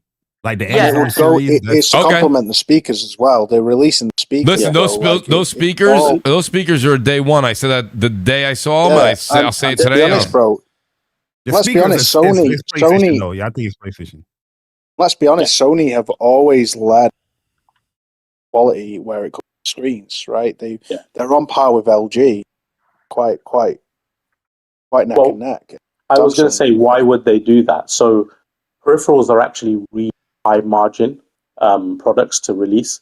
They actually said in their last post financial conference that one of their most lucrative products is the PlayStation Portal. So it doesn't really surprise me that they would, even in avenues that are unrelated, right? Because at the end of the year, a 50%, 100% margin on a monitor, I wouldn't do it. Like, it's just extra money at the end of the day. It's free money. Also, the monitor is for the consoles because you can get better monitors cheaper than what this will be for your PC anyway. Because there's tons of monitor brands out there, and bear in mind it's only an IPS display. It's not even an OLED or anything, right? Right. So if you're just going IPS, it's like 144 hertz or whatever. It's like you could, for the same price, you would get 240 hertz monitor, same 27 inches, and it would be a better display. So, like, it's not designed for PC market because we already have a shit ton of monitors. Like, it's designed. It is designed for the PC market. Yeah, but no one's gonna. You can use it. You can use it with the consoles, but the End Zone brand it's not a PlayStation branded thing. It's a Sony thing that they do where it works with the consoles, but they also, the End Zone brand is like being it's like a collaboration with Frantic. I forgot the name, with like the esports team. That's a PC type thing where they're going to be using these. Which is true because in CES, InZone was part of Sony tech lineup, not part of PlayStation in CES. So that does. I understand why they're doing it, but the thing is, like, competition in the monitor space is already shit hot. So no, like, am I gonna skip getting an Asus or something over getting a PlayStation monitor? No, probably not, because Asus has all the specs and everything that I need. They already have everything. Just imagine Dessinger, if it was like a Microsoft branded one, then you. No, Microsoft branded one. There's going to be people like that who like PlayStation. I don't think some people might buy it just because they like PlayStation or Xbox, but like the PC, actual hardcore PC people who play nothing but PC, we already have LG, we already have Asus, we already have god tier monitors. Why are we going to need these monitors that they have are for the competitive scene? Why would That's you need those peasantry console players? When you go to a competitive scene like Evo or something like that, you're going to see these End Zone or these PlayStation monitors all over there because this is what they use. That's what they use for. You'll see it for fighting games, but that makes sense. But like the biggest esport in the world, League of Legends, uses Alienware, which is arguably the best monitors available. So like Counter-Strike uses Alienware as well. So it's ironic though that they make the worst PCs, value for buck. Well, I mean, to be fair, so say what you want about the value, but their monitors are fucking amazing. Like their monitors are amazing. The PCs, you could say they're overpriced, and I would agree with you. But like because it's Alienware, but they sure look cool. Oh yeah, they do look cool, and they're overpriced. But like Alienware makes a really fucking. You think Alienware makes a better monitor than Asus? Oh yeah, for sure. Okay. Personally, that's fine. My personal opinion, but No, I think that's interesting, Jay. The reason I wanted to bring it up was a few things. I know Nib was talking to me about it behind the scenes, but I know that you said you purposefully want to see the Steam Machine do well because it does. I know a lot of people say it's not in competition, but I do believe you, Jay. It is. I do believe it's in competition. It's direct competition. They're going for the same market. Yep. Direct competition. I really do believe that same thing. And direct competition have your games, whether they're coming late or not. They have your games on there. That has to, just discussion wise, right, Jay? That's wild. So you have someone that's trying to cut into your space, and it's one thing when they're cutting into your space, but they're coming up with their own IP. They're cutting into your space and they're using your own product against you. Your own games, yeah. I mean, but I don't think PlayStation views the Steam Machine as. That's what I'm wondering. Do they or don't they? Because if you think about it, honestly, heart to hearts, I don't. That would be idiotic if they don't. Because at the end of the day, this is just the first iteration or a second attempt of it. You know they're going to have a Steam Machine Pro or Steam Machine new version that's going to come out. They will. They're going to have a PS6 next year.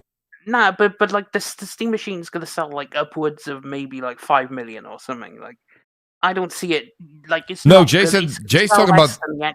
But they could very easily come out with a Steam Machine Pro. If they release it in 26, they could have a Steam Machine Pro in 28, 29. And you have PlayStation's 6 has only been out for a year and a half at that point. You know what I mean? Like, so. Yeah, but Steam don't view them as competition because they're not trying to compete with them. And I don't think PlayStation view them as competition because it's like, if they viewed. Before they didn't, this product is coming out now.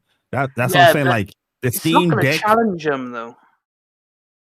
Regardless of a challenge, it's direct competition. You know what I mean? Xbox is not challenging nothing PlayStation is doing, but that's still direct competition. Not all their games is over there. Yeah.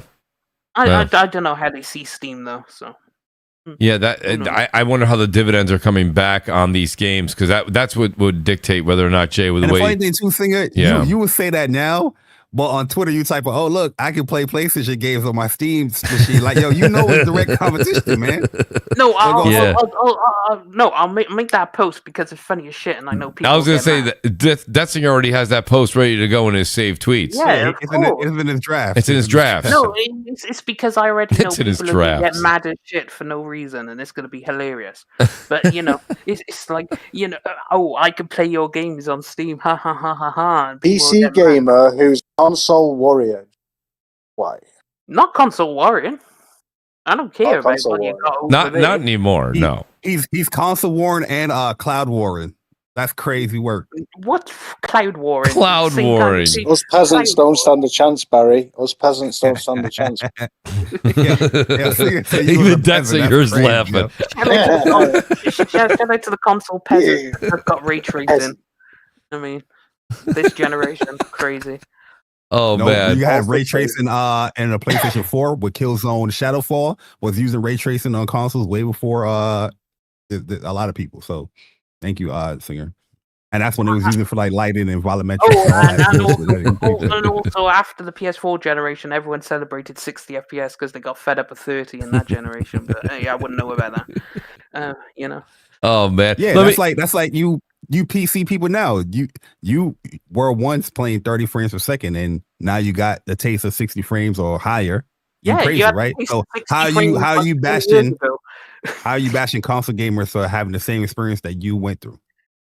Yeah, just remember, all that 5090 power goes towards higher frame rates, towards a better experience. Well, no, actually, the 5090 doesn't. The CPU controls frame rates. The GPU just handles the graphics. Oh, I'm talking about 5090s. So you'd have to bring up the CPU when you're talking about frame rate. Well, but no, that's not 100% accurate though. Because GPU does handle, like if your GPU bottlenecks, the frame rate will. Well, yeah, it will, but like they work in tandem. So let's not deflect here. Like, yes, we all know that it's for frame rates, but so does GPU. You see, this is a problem, Mooch. The PC gamers, they don't have no respect for your goddamn show.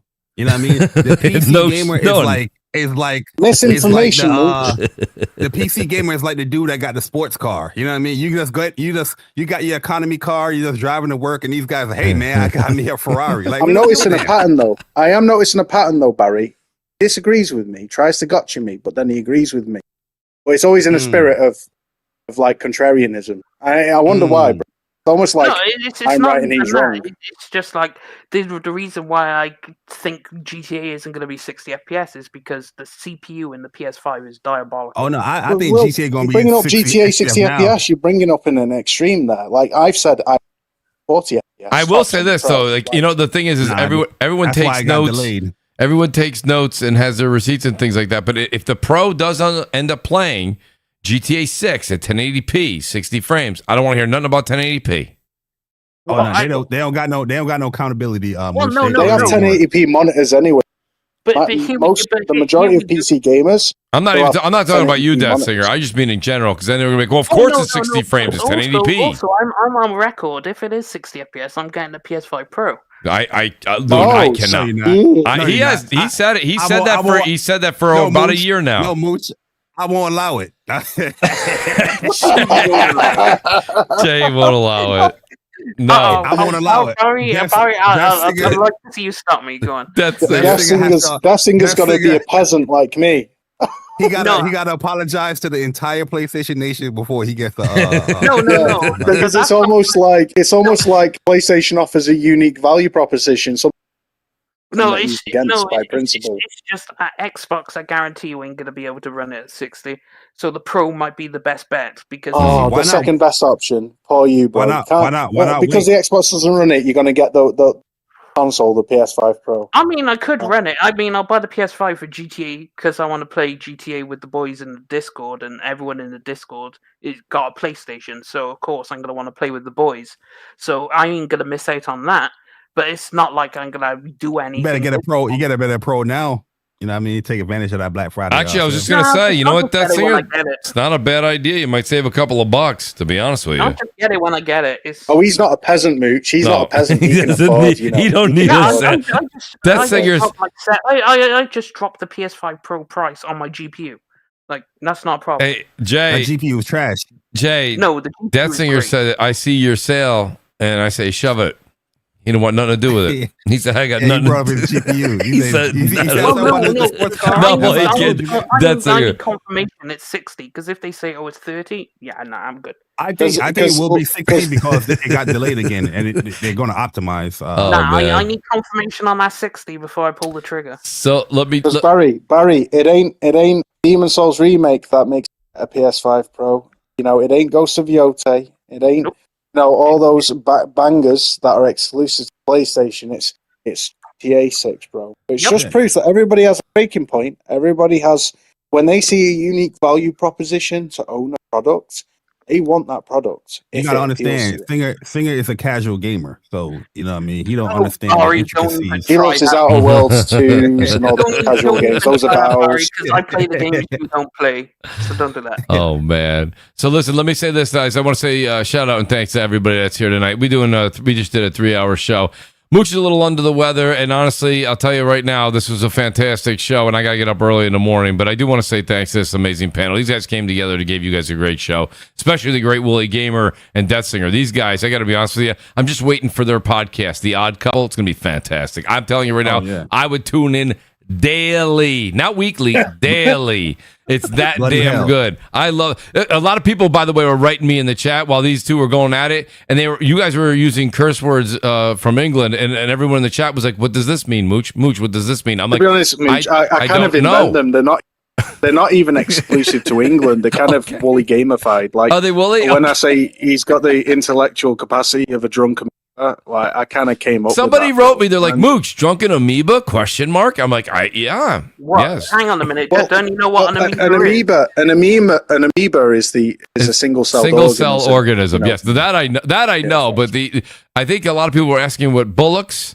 means and bollocks donut.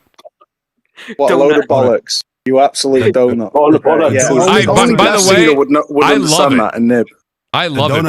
It's Gordon Ramsay. I know he used that. I know Gordon Ramsay. There is like a lot of quality. That's my hero.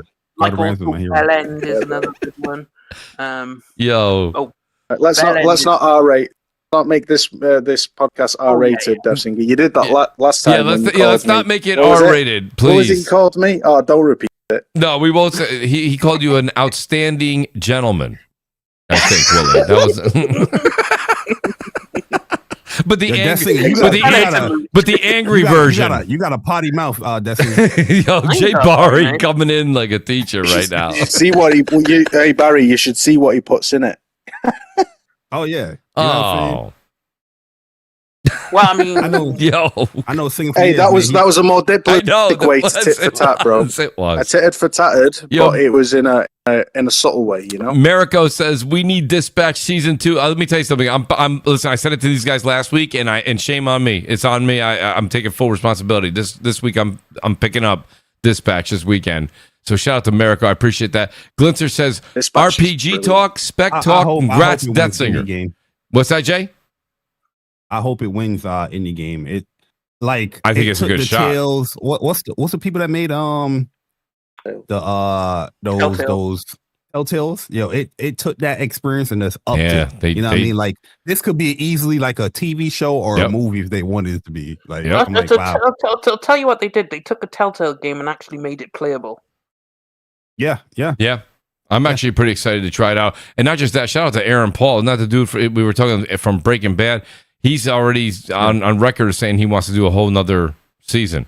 So already a legend. Already a legend. Finish it yet. That's already right. a legend. Mate, he's going to be hired by Netflix, by Amazon Prime. He's going to be getting contracts left, right, and center thrown at him, begging him to sign them, to enter into contracts to produce a TV show. Guarantee it. Bro. Oh, there's going to be a show from this. And he's going to look at the prop money he's made from a video game version of the same thing and go, nah, stuff that. I'm going to stick to video games. That makes me money. That makes me money. Real talk, I can definitely see this becoming like a TV show. Like That's what I think. A show, for real. Yeah, absolutely. Watch the TV showrunners. Watch the showrunners, TV shows, jump on this bandwagon and start creating video game versions of cartoon animation. Because what this game has done is it's basically shone a limelight on the fact that incredible cartoon animations do not get the revenue that they are worthy of because they're sold onto a subscription service day one, Amazon Prime. Like, look at Invincible and stuff like that. So they have to create merch and stuff to kind of. But the game is the merch. With this, the game is the merch and it's the product, and it just simplifies things, and it appeals to an audience who are totally in on this. The gaming audience love animation. They love it.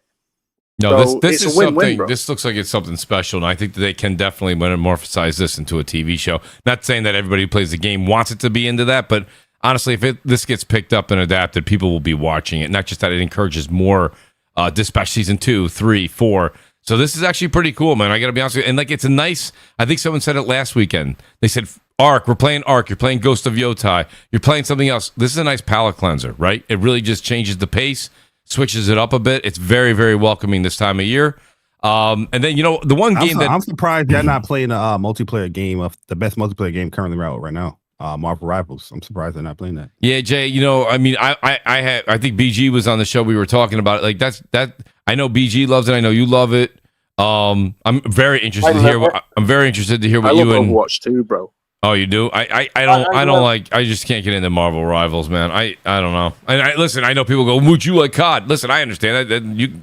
I'll take my hits. I get it. But like at the same time, I just can't get into that. Like I don't know. My Marvel Rivals is what Overwatch 2 wanted to be. Right. No, to be fair though, That's like fair. I've got both and I play both, but Overwatch 2 to me is my preferred game over the two because like I'm playing with Nico. Me and Nico play Overwatch 2 together, and bro, it is so tactical. It really it'll shock you at how strategic and tactical it is, but how dominate. He's a healer, I'm a tank, and we take on like groups of like 4 or 5 enemies together, and it's like it's just so much fun, bro.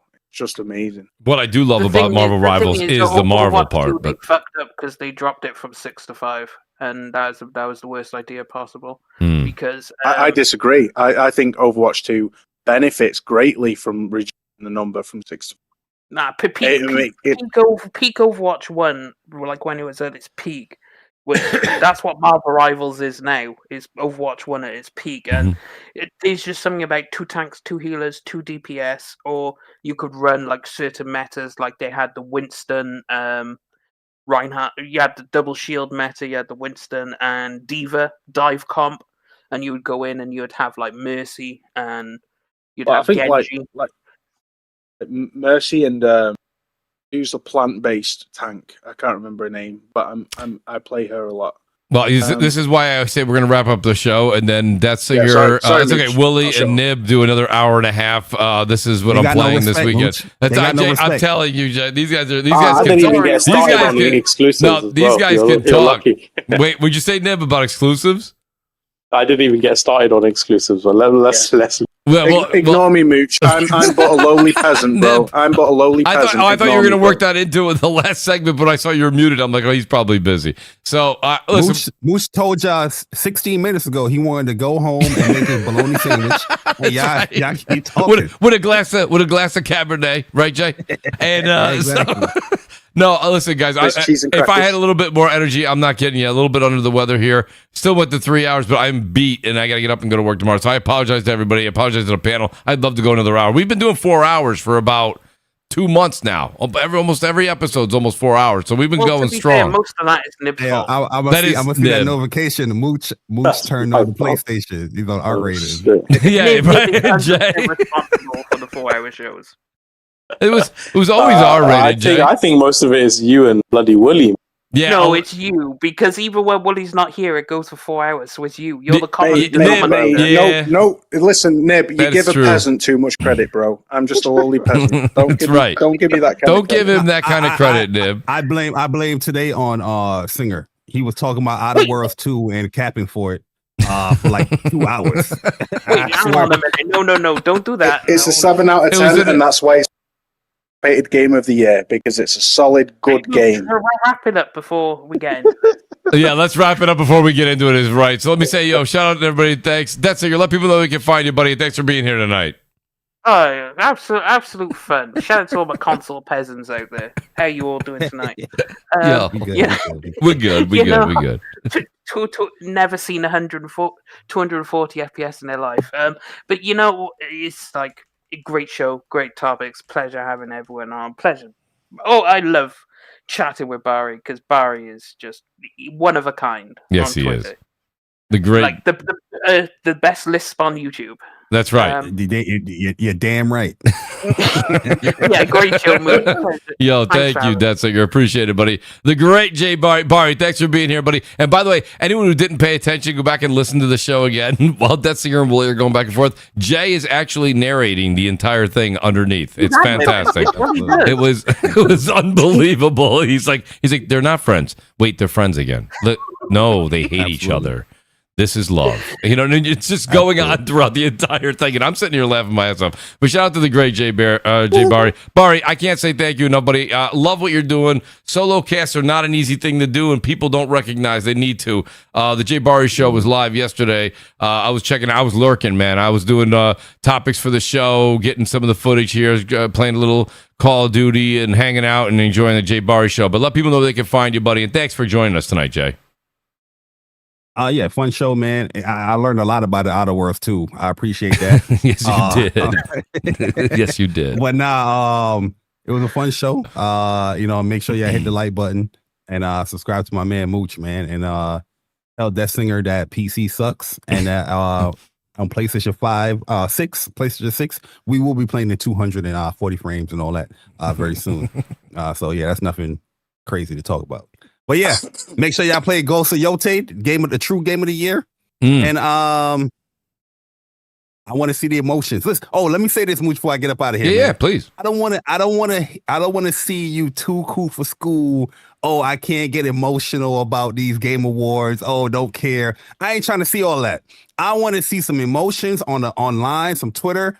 I want to see emotions in your videos, on your live reactions, because I want to react to all of them. I'm gonna do an Astro Cyborg. I'm gonna record all of y'all. You know what I mean? Hopefully I got the memory, and hopefully I got the space to do all of that. And I'm gonna make my own commentary about y'all reactions for the Game Awards. You know what I mean? Out of context. But yeah, hit the like button. Shout out to my man Mooch. It was a pleasure. Appreciate you, Jay. Thank you, buddy. And then the great Nib, everybody. Nib, honestly, listen, next week is going to be Thanksgiving here in the States. That does not mean that news stops because the United States has Thanksgiving. That's not the truth. But it's generally a slower week, right? So a lot of these companies are taking the week off, etc. But if we got news, Nib, I'll reach out to you guys, do Detzinger, Crapsy, who's available. If we want to go live next Friday, I'll let you know. But keep a couple of these topics handy, Nib, because I think they're going to be quite relevant even into the next week. If there's nothing really breaking, they're going to want to discuss some of the hot topics this week. So I think so. I truly do. So. This happens around Thanksgiving, Christmas time, New Year's. You know what I mean? It's the way the business goes. Basically, the thing, it's my own fault forgetting to talk about it, but the thing we'll touch on it next week is, Paris and Jez, their points about exclusivity. But I just think the same, I'll just say this before, I won't go into a big thing, but the same people who have kind of misread market dynamics for decades now and pushed things that have not come to pass, I feel like they are still making the same mistakes and just do not understand the console market. Yeah, I agree. Yeah, but anyway. No, I completely agree, Nib. And honestly, we will deep dive into that after we have a lot of. Well, I don't know. You guys know in the UK, there's no turkey, stuffing, mashed potatoes. Nope. None of that. None of that. Okay. Well, No seasoning. No seasoning. No seasoning at all. I thought my mic was No, muted. My bad. Yeah. bro, we invented the roast. What are you talking about? Oh, look at this. Y'all ain't got no season over there, Willie, man. Goose fat fried roast potatoes, like all the veg you can think of in the world, with loads of meat, loads of gravy, with mint sauce. Y'all don't believe in black pepper and salt. Applesauce, No black pepper at all. Horseradish. Jay. And horseradish. Oh, bro. Oh man, listen. You Do know, you even know what horseradish is? I do Do want you to even know what that is? I love. Oh, yeah, absolutely, buddy. Absolutely. I will say this: we will do a bit of next week, guys. Just so everybody knows, we love to talk food on this channel. We will discuss a little bit of our cuisine and the English cuisine next week. I guarantee, Willie, that's a fantastic idea right there. I kind of want to go back and forth. One question for Willie: is it tender? Does it have the tender? Is it tender? Is it tender? Does it have the tenderism? What? Is tender? Yeah. Meats. Does it fall off the why, bone? why would anybody tender meat? Of course it's tender. Wait, hang on a minute. You mean that chemically enhanced meat that you have over there? Oh, see, now you mean that. Mooch, Yeah, in the podcast. All right, you Jay, guys Jay, glue we your got meat together. Jay, if we don't end it, it's gonna get nasty. When you pump enzymes into your meat to break it down, so it's all and, more. and plus, they outnumber. So They we really gotta do. end the podcast. Yo, shout out to Jay and Death Singer. Don't you use that food coloring that gives you cancer? No, we're not allowed to anymore. What? Yeah. right, Jay. They took it away from us. Yeah, that's back in the 90s. Mooch, how much glue do you guys usually have in your meat? You say glue? You said glue? You said glue. Yeah, I've heard they stick meat together with glue over there. Oh, like a McDonald's. He's talking about the like chicken. show, He's like talking the- about the chicken marketing. the chicken tenders. Yeah. Chicken nuggets. Yeah. Well, hey, listen, little glue never hurt anybody. All right. Right. Thank you. Eat glue back in elementary. So. That's correct. Thank you, Jay. Shout out to Willie Gamer for being here too. Willie, you definitely enhanced the let's just say the output and flavor tonight for sure. Shout out to you, Willie. Let people know they can find I'm you, buddy. also a J, bro. I might be called Wooly Gamer, but I am a J. My name's Jason. That's right. I'm you're Jay. there alongside Barry and A lot of J's. Bob. A lot of J's. Yeah, the three. We are the unholy trinity. Nib is a J too. His name was Javier. Wow. Let's So go. I was going to Jays, say, when you're talking about seasoning, Ari, mate, I'm South Asian, mate. I don't know about Wooly and the Death Singer. They probably eat beans on toast. but you're talking to the wrong mate. I'm seasoning on 100. Yes, you are. Listen, you're. I think tender. I'm kind of like I've been cooking since I was 15. I'm a vet when it comes to Beans on toast and fish and chips doesn't count, Wooly. Mate, I make a badass beans on toast. It's the best beans on toast you'll Oh ever. no. That's all I'll say. Beans on toast is a big fire. Yo, Don't Jay, I don't know. disrespect beans on toast. I got no Now problem. they want to agree, Mooch. Yeah, After 3 hours they disagree. Now they want to Yo, agree. Now they want to work together. Mooch, for real though, Mooch, Nib's just trying to draw the shot for longer. Well, listen. But what I will say is, Go ahead, Willie. thank you so much for having me, bro. Of course, tonight buddy. it's been absolutely awesome. It has Really been a great enjoyed it. show, You've Willie. enjoyed Thank you. getting insulted by Death Singer. Is that your No, thing? bro, I don't have Stockholm syndrome. I'm not an I expert. think he in that. enjoys it secretly. That's his Okay, kid. well, By the way, masochist, this one. Nib, we need Nib, more. why do you sound the most excited, bro? Like there's a problem. Yo, You got a Nib, problem. Nib, You know what I find funny is want to just stirring away. Some Asian chaos. I will say though, Barry is better at stirring the pot than Nib. Oh, Yeah. listen. I've calmed down from a lot of things, man. Trust me. Back in the PlayStation 4, ask Mooch. You didn't want no smoke with me. Oh, That's Barry, right. I know. You didn't want no Because I smoke was- with me, yo, Jay. We didn't want no smoke back then at all. No. Yeah, we went at it. Yeah, we went at it. did, man. It's crazy. Listen, this is a much more mild generation, Jay. Absolutely. You know? 100%. And listen, and you know what? Everyone gets offended easily these days about And you- every little thing. Hey, Jay, It's you crazy. want to know something, You Jay? know what it is? Because they're not used to having conversations outside of this space. Yeah. So when they actually having like a a real back and forth, they don't know how to respond. They're like, "Oh, I gotta go personal. Or I gotta go." Yeah, you can have a back and forth. If that's definitely Death Singer's problem. He always resorts to insults. Absolutely not. No. What What do you mean absolutely not? You can't say absolutely not. How can you deny that? The amount of names you've called me, bro. I've called you the most egregious thing I've called donut. My goodness. Actually, what about the amoeba one? Yeah, exactly. The amoeba one, yeah. An amoeba. Like the amoeba one was pretty offensive. The amoeba one. Like the thing is, you could dress it up however you want in fancy language. There's all sorts. There was a lot of marine biologists offended tonight from that comment, Willie. No, but basically it's just insulting without being direct. So, dude, well, that was in response to you calling me a peasant. You didn't even say console really peasant. Isn't an insult. Yeah. Like Jay, you call them a polypeptide. Which I think we should be like marriage counselors. I think I should be, buddy. I was just gonna say, but Jay's doing a good. Wasn't it 3 weeks ago you called me an oral enthusiast, to put it politely? Yeah, there's a lot of. That was an interesting way to put it. On, you know? I feel the tension. I got history. Yeah, Jay. They make our old beef look like they've both gone too long. Look like nothing. They've gone too long is right, Nib. we gotta get this straightened out. I think so. Mate, you speak for Death Singer, but definitely ain't speaking for me in that department. That's right. Well, he's gonna post you a Stella outfit. Death Singer's got Stella Blade. No, I got a thing called marriage, but yeah.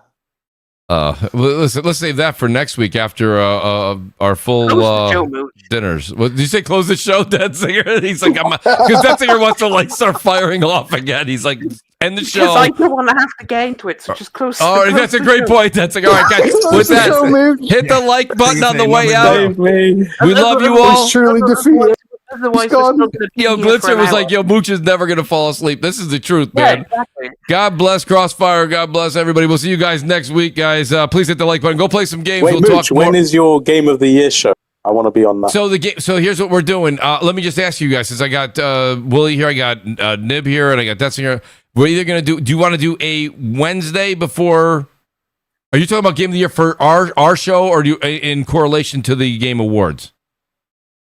Oh, both. But yeah, I think we should do our own version of the Game Awards, like our own picks and why different categories. Okay, if you want to do that, then we don't have to like organize it around Keeley's, then, right? No. I mean, just generally. So we would be the week after the Keeley's, then. It would be the week after the Keeley's. All right, let's do it. Right, because then the week after that is holiday, where you've got Christmas, and then you go right into everything. So so let's do the week after for that. As far as next, the Keeley's week, that falls on Crossfire night as well. So I'm not going to do Crossfire on the night of the awards. So what I'm going to end up doing is either asking, I'll ask you guys in the DM, we'll talk later, but it'll either be the Wednesday and we'll do a like what we think, we'll go right through them all and give our opinions on it, or we'll do a Friday show, post show, and our reactions to the awards. Post show is better because I agree. You know what the results, and you can have more discourse. I completely agree. I'm leaning more towards a Friday show that week, so just keep that in mind, and your schedule is hopefully open. I would appreciate it. That'd be fun. Reaction would be better. Yeah, I'm Jay. That's a 4-hour show. You're gonna get copyrighted, but people like you're saying. Like you don't already go 4 hours anyway. Yeah, but it's 4 hours with commercials. I don't know. We'll see. We'll see what goes on. In between the commercials, these two can just insult each other. They can just that's true. That is true. That's way more entertaining than like a Pepsi commercial. Just make me a damn panel member, Mooch. We'll have it. All right, guys. We'll talk about it in the DMs, but we'll definitely be doing a post show that week for sure, because there is more material after that. So we'll discuss that, and I'm sure the audience will want to see us all engaged. I need to get the Critical Role, the new episodes out. Let's go. Oh, that's right. My apologies, Death Singer. Okay, guys, enjoy your night. We'll see you guys next week. What are you talking about? What new episode? Huh? Critical Role Campaign 4. The new episode is... For what? The show, guys. I can't. Death Singer's still talking. You mean you're not talking about Dispatch, are you? No, I'm talking about Critical Role. Critical Role, he said. I thought Critical Role was the studio that published the game. No, Critical Role is D&D live show.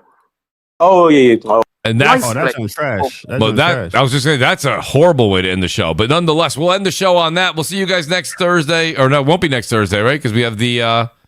Is it? Do we have Thanksgiving? Way to go, Death Singer. Dessinger threw my entire calendar off, but nonetheless. Dessinger, this show is not just about you, bro. I'm the one who extended the show. I did my outro and you guys carried on talking. Dessinger's not wrong there. All right, guys. Peace out. Good night. We'll see you guys in 2 weeks. Peace. Good night. Enjoy yourself. Bye. Good night. Dessinger, what insults are you have for him next week?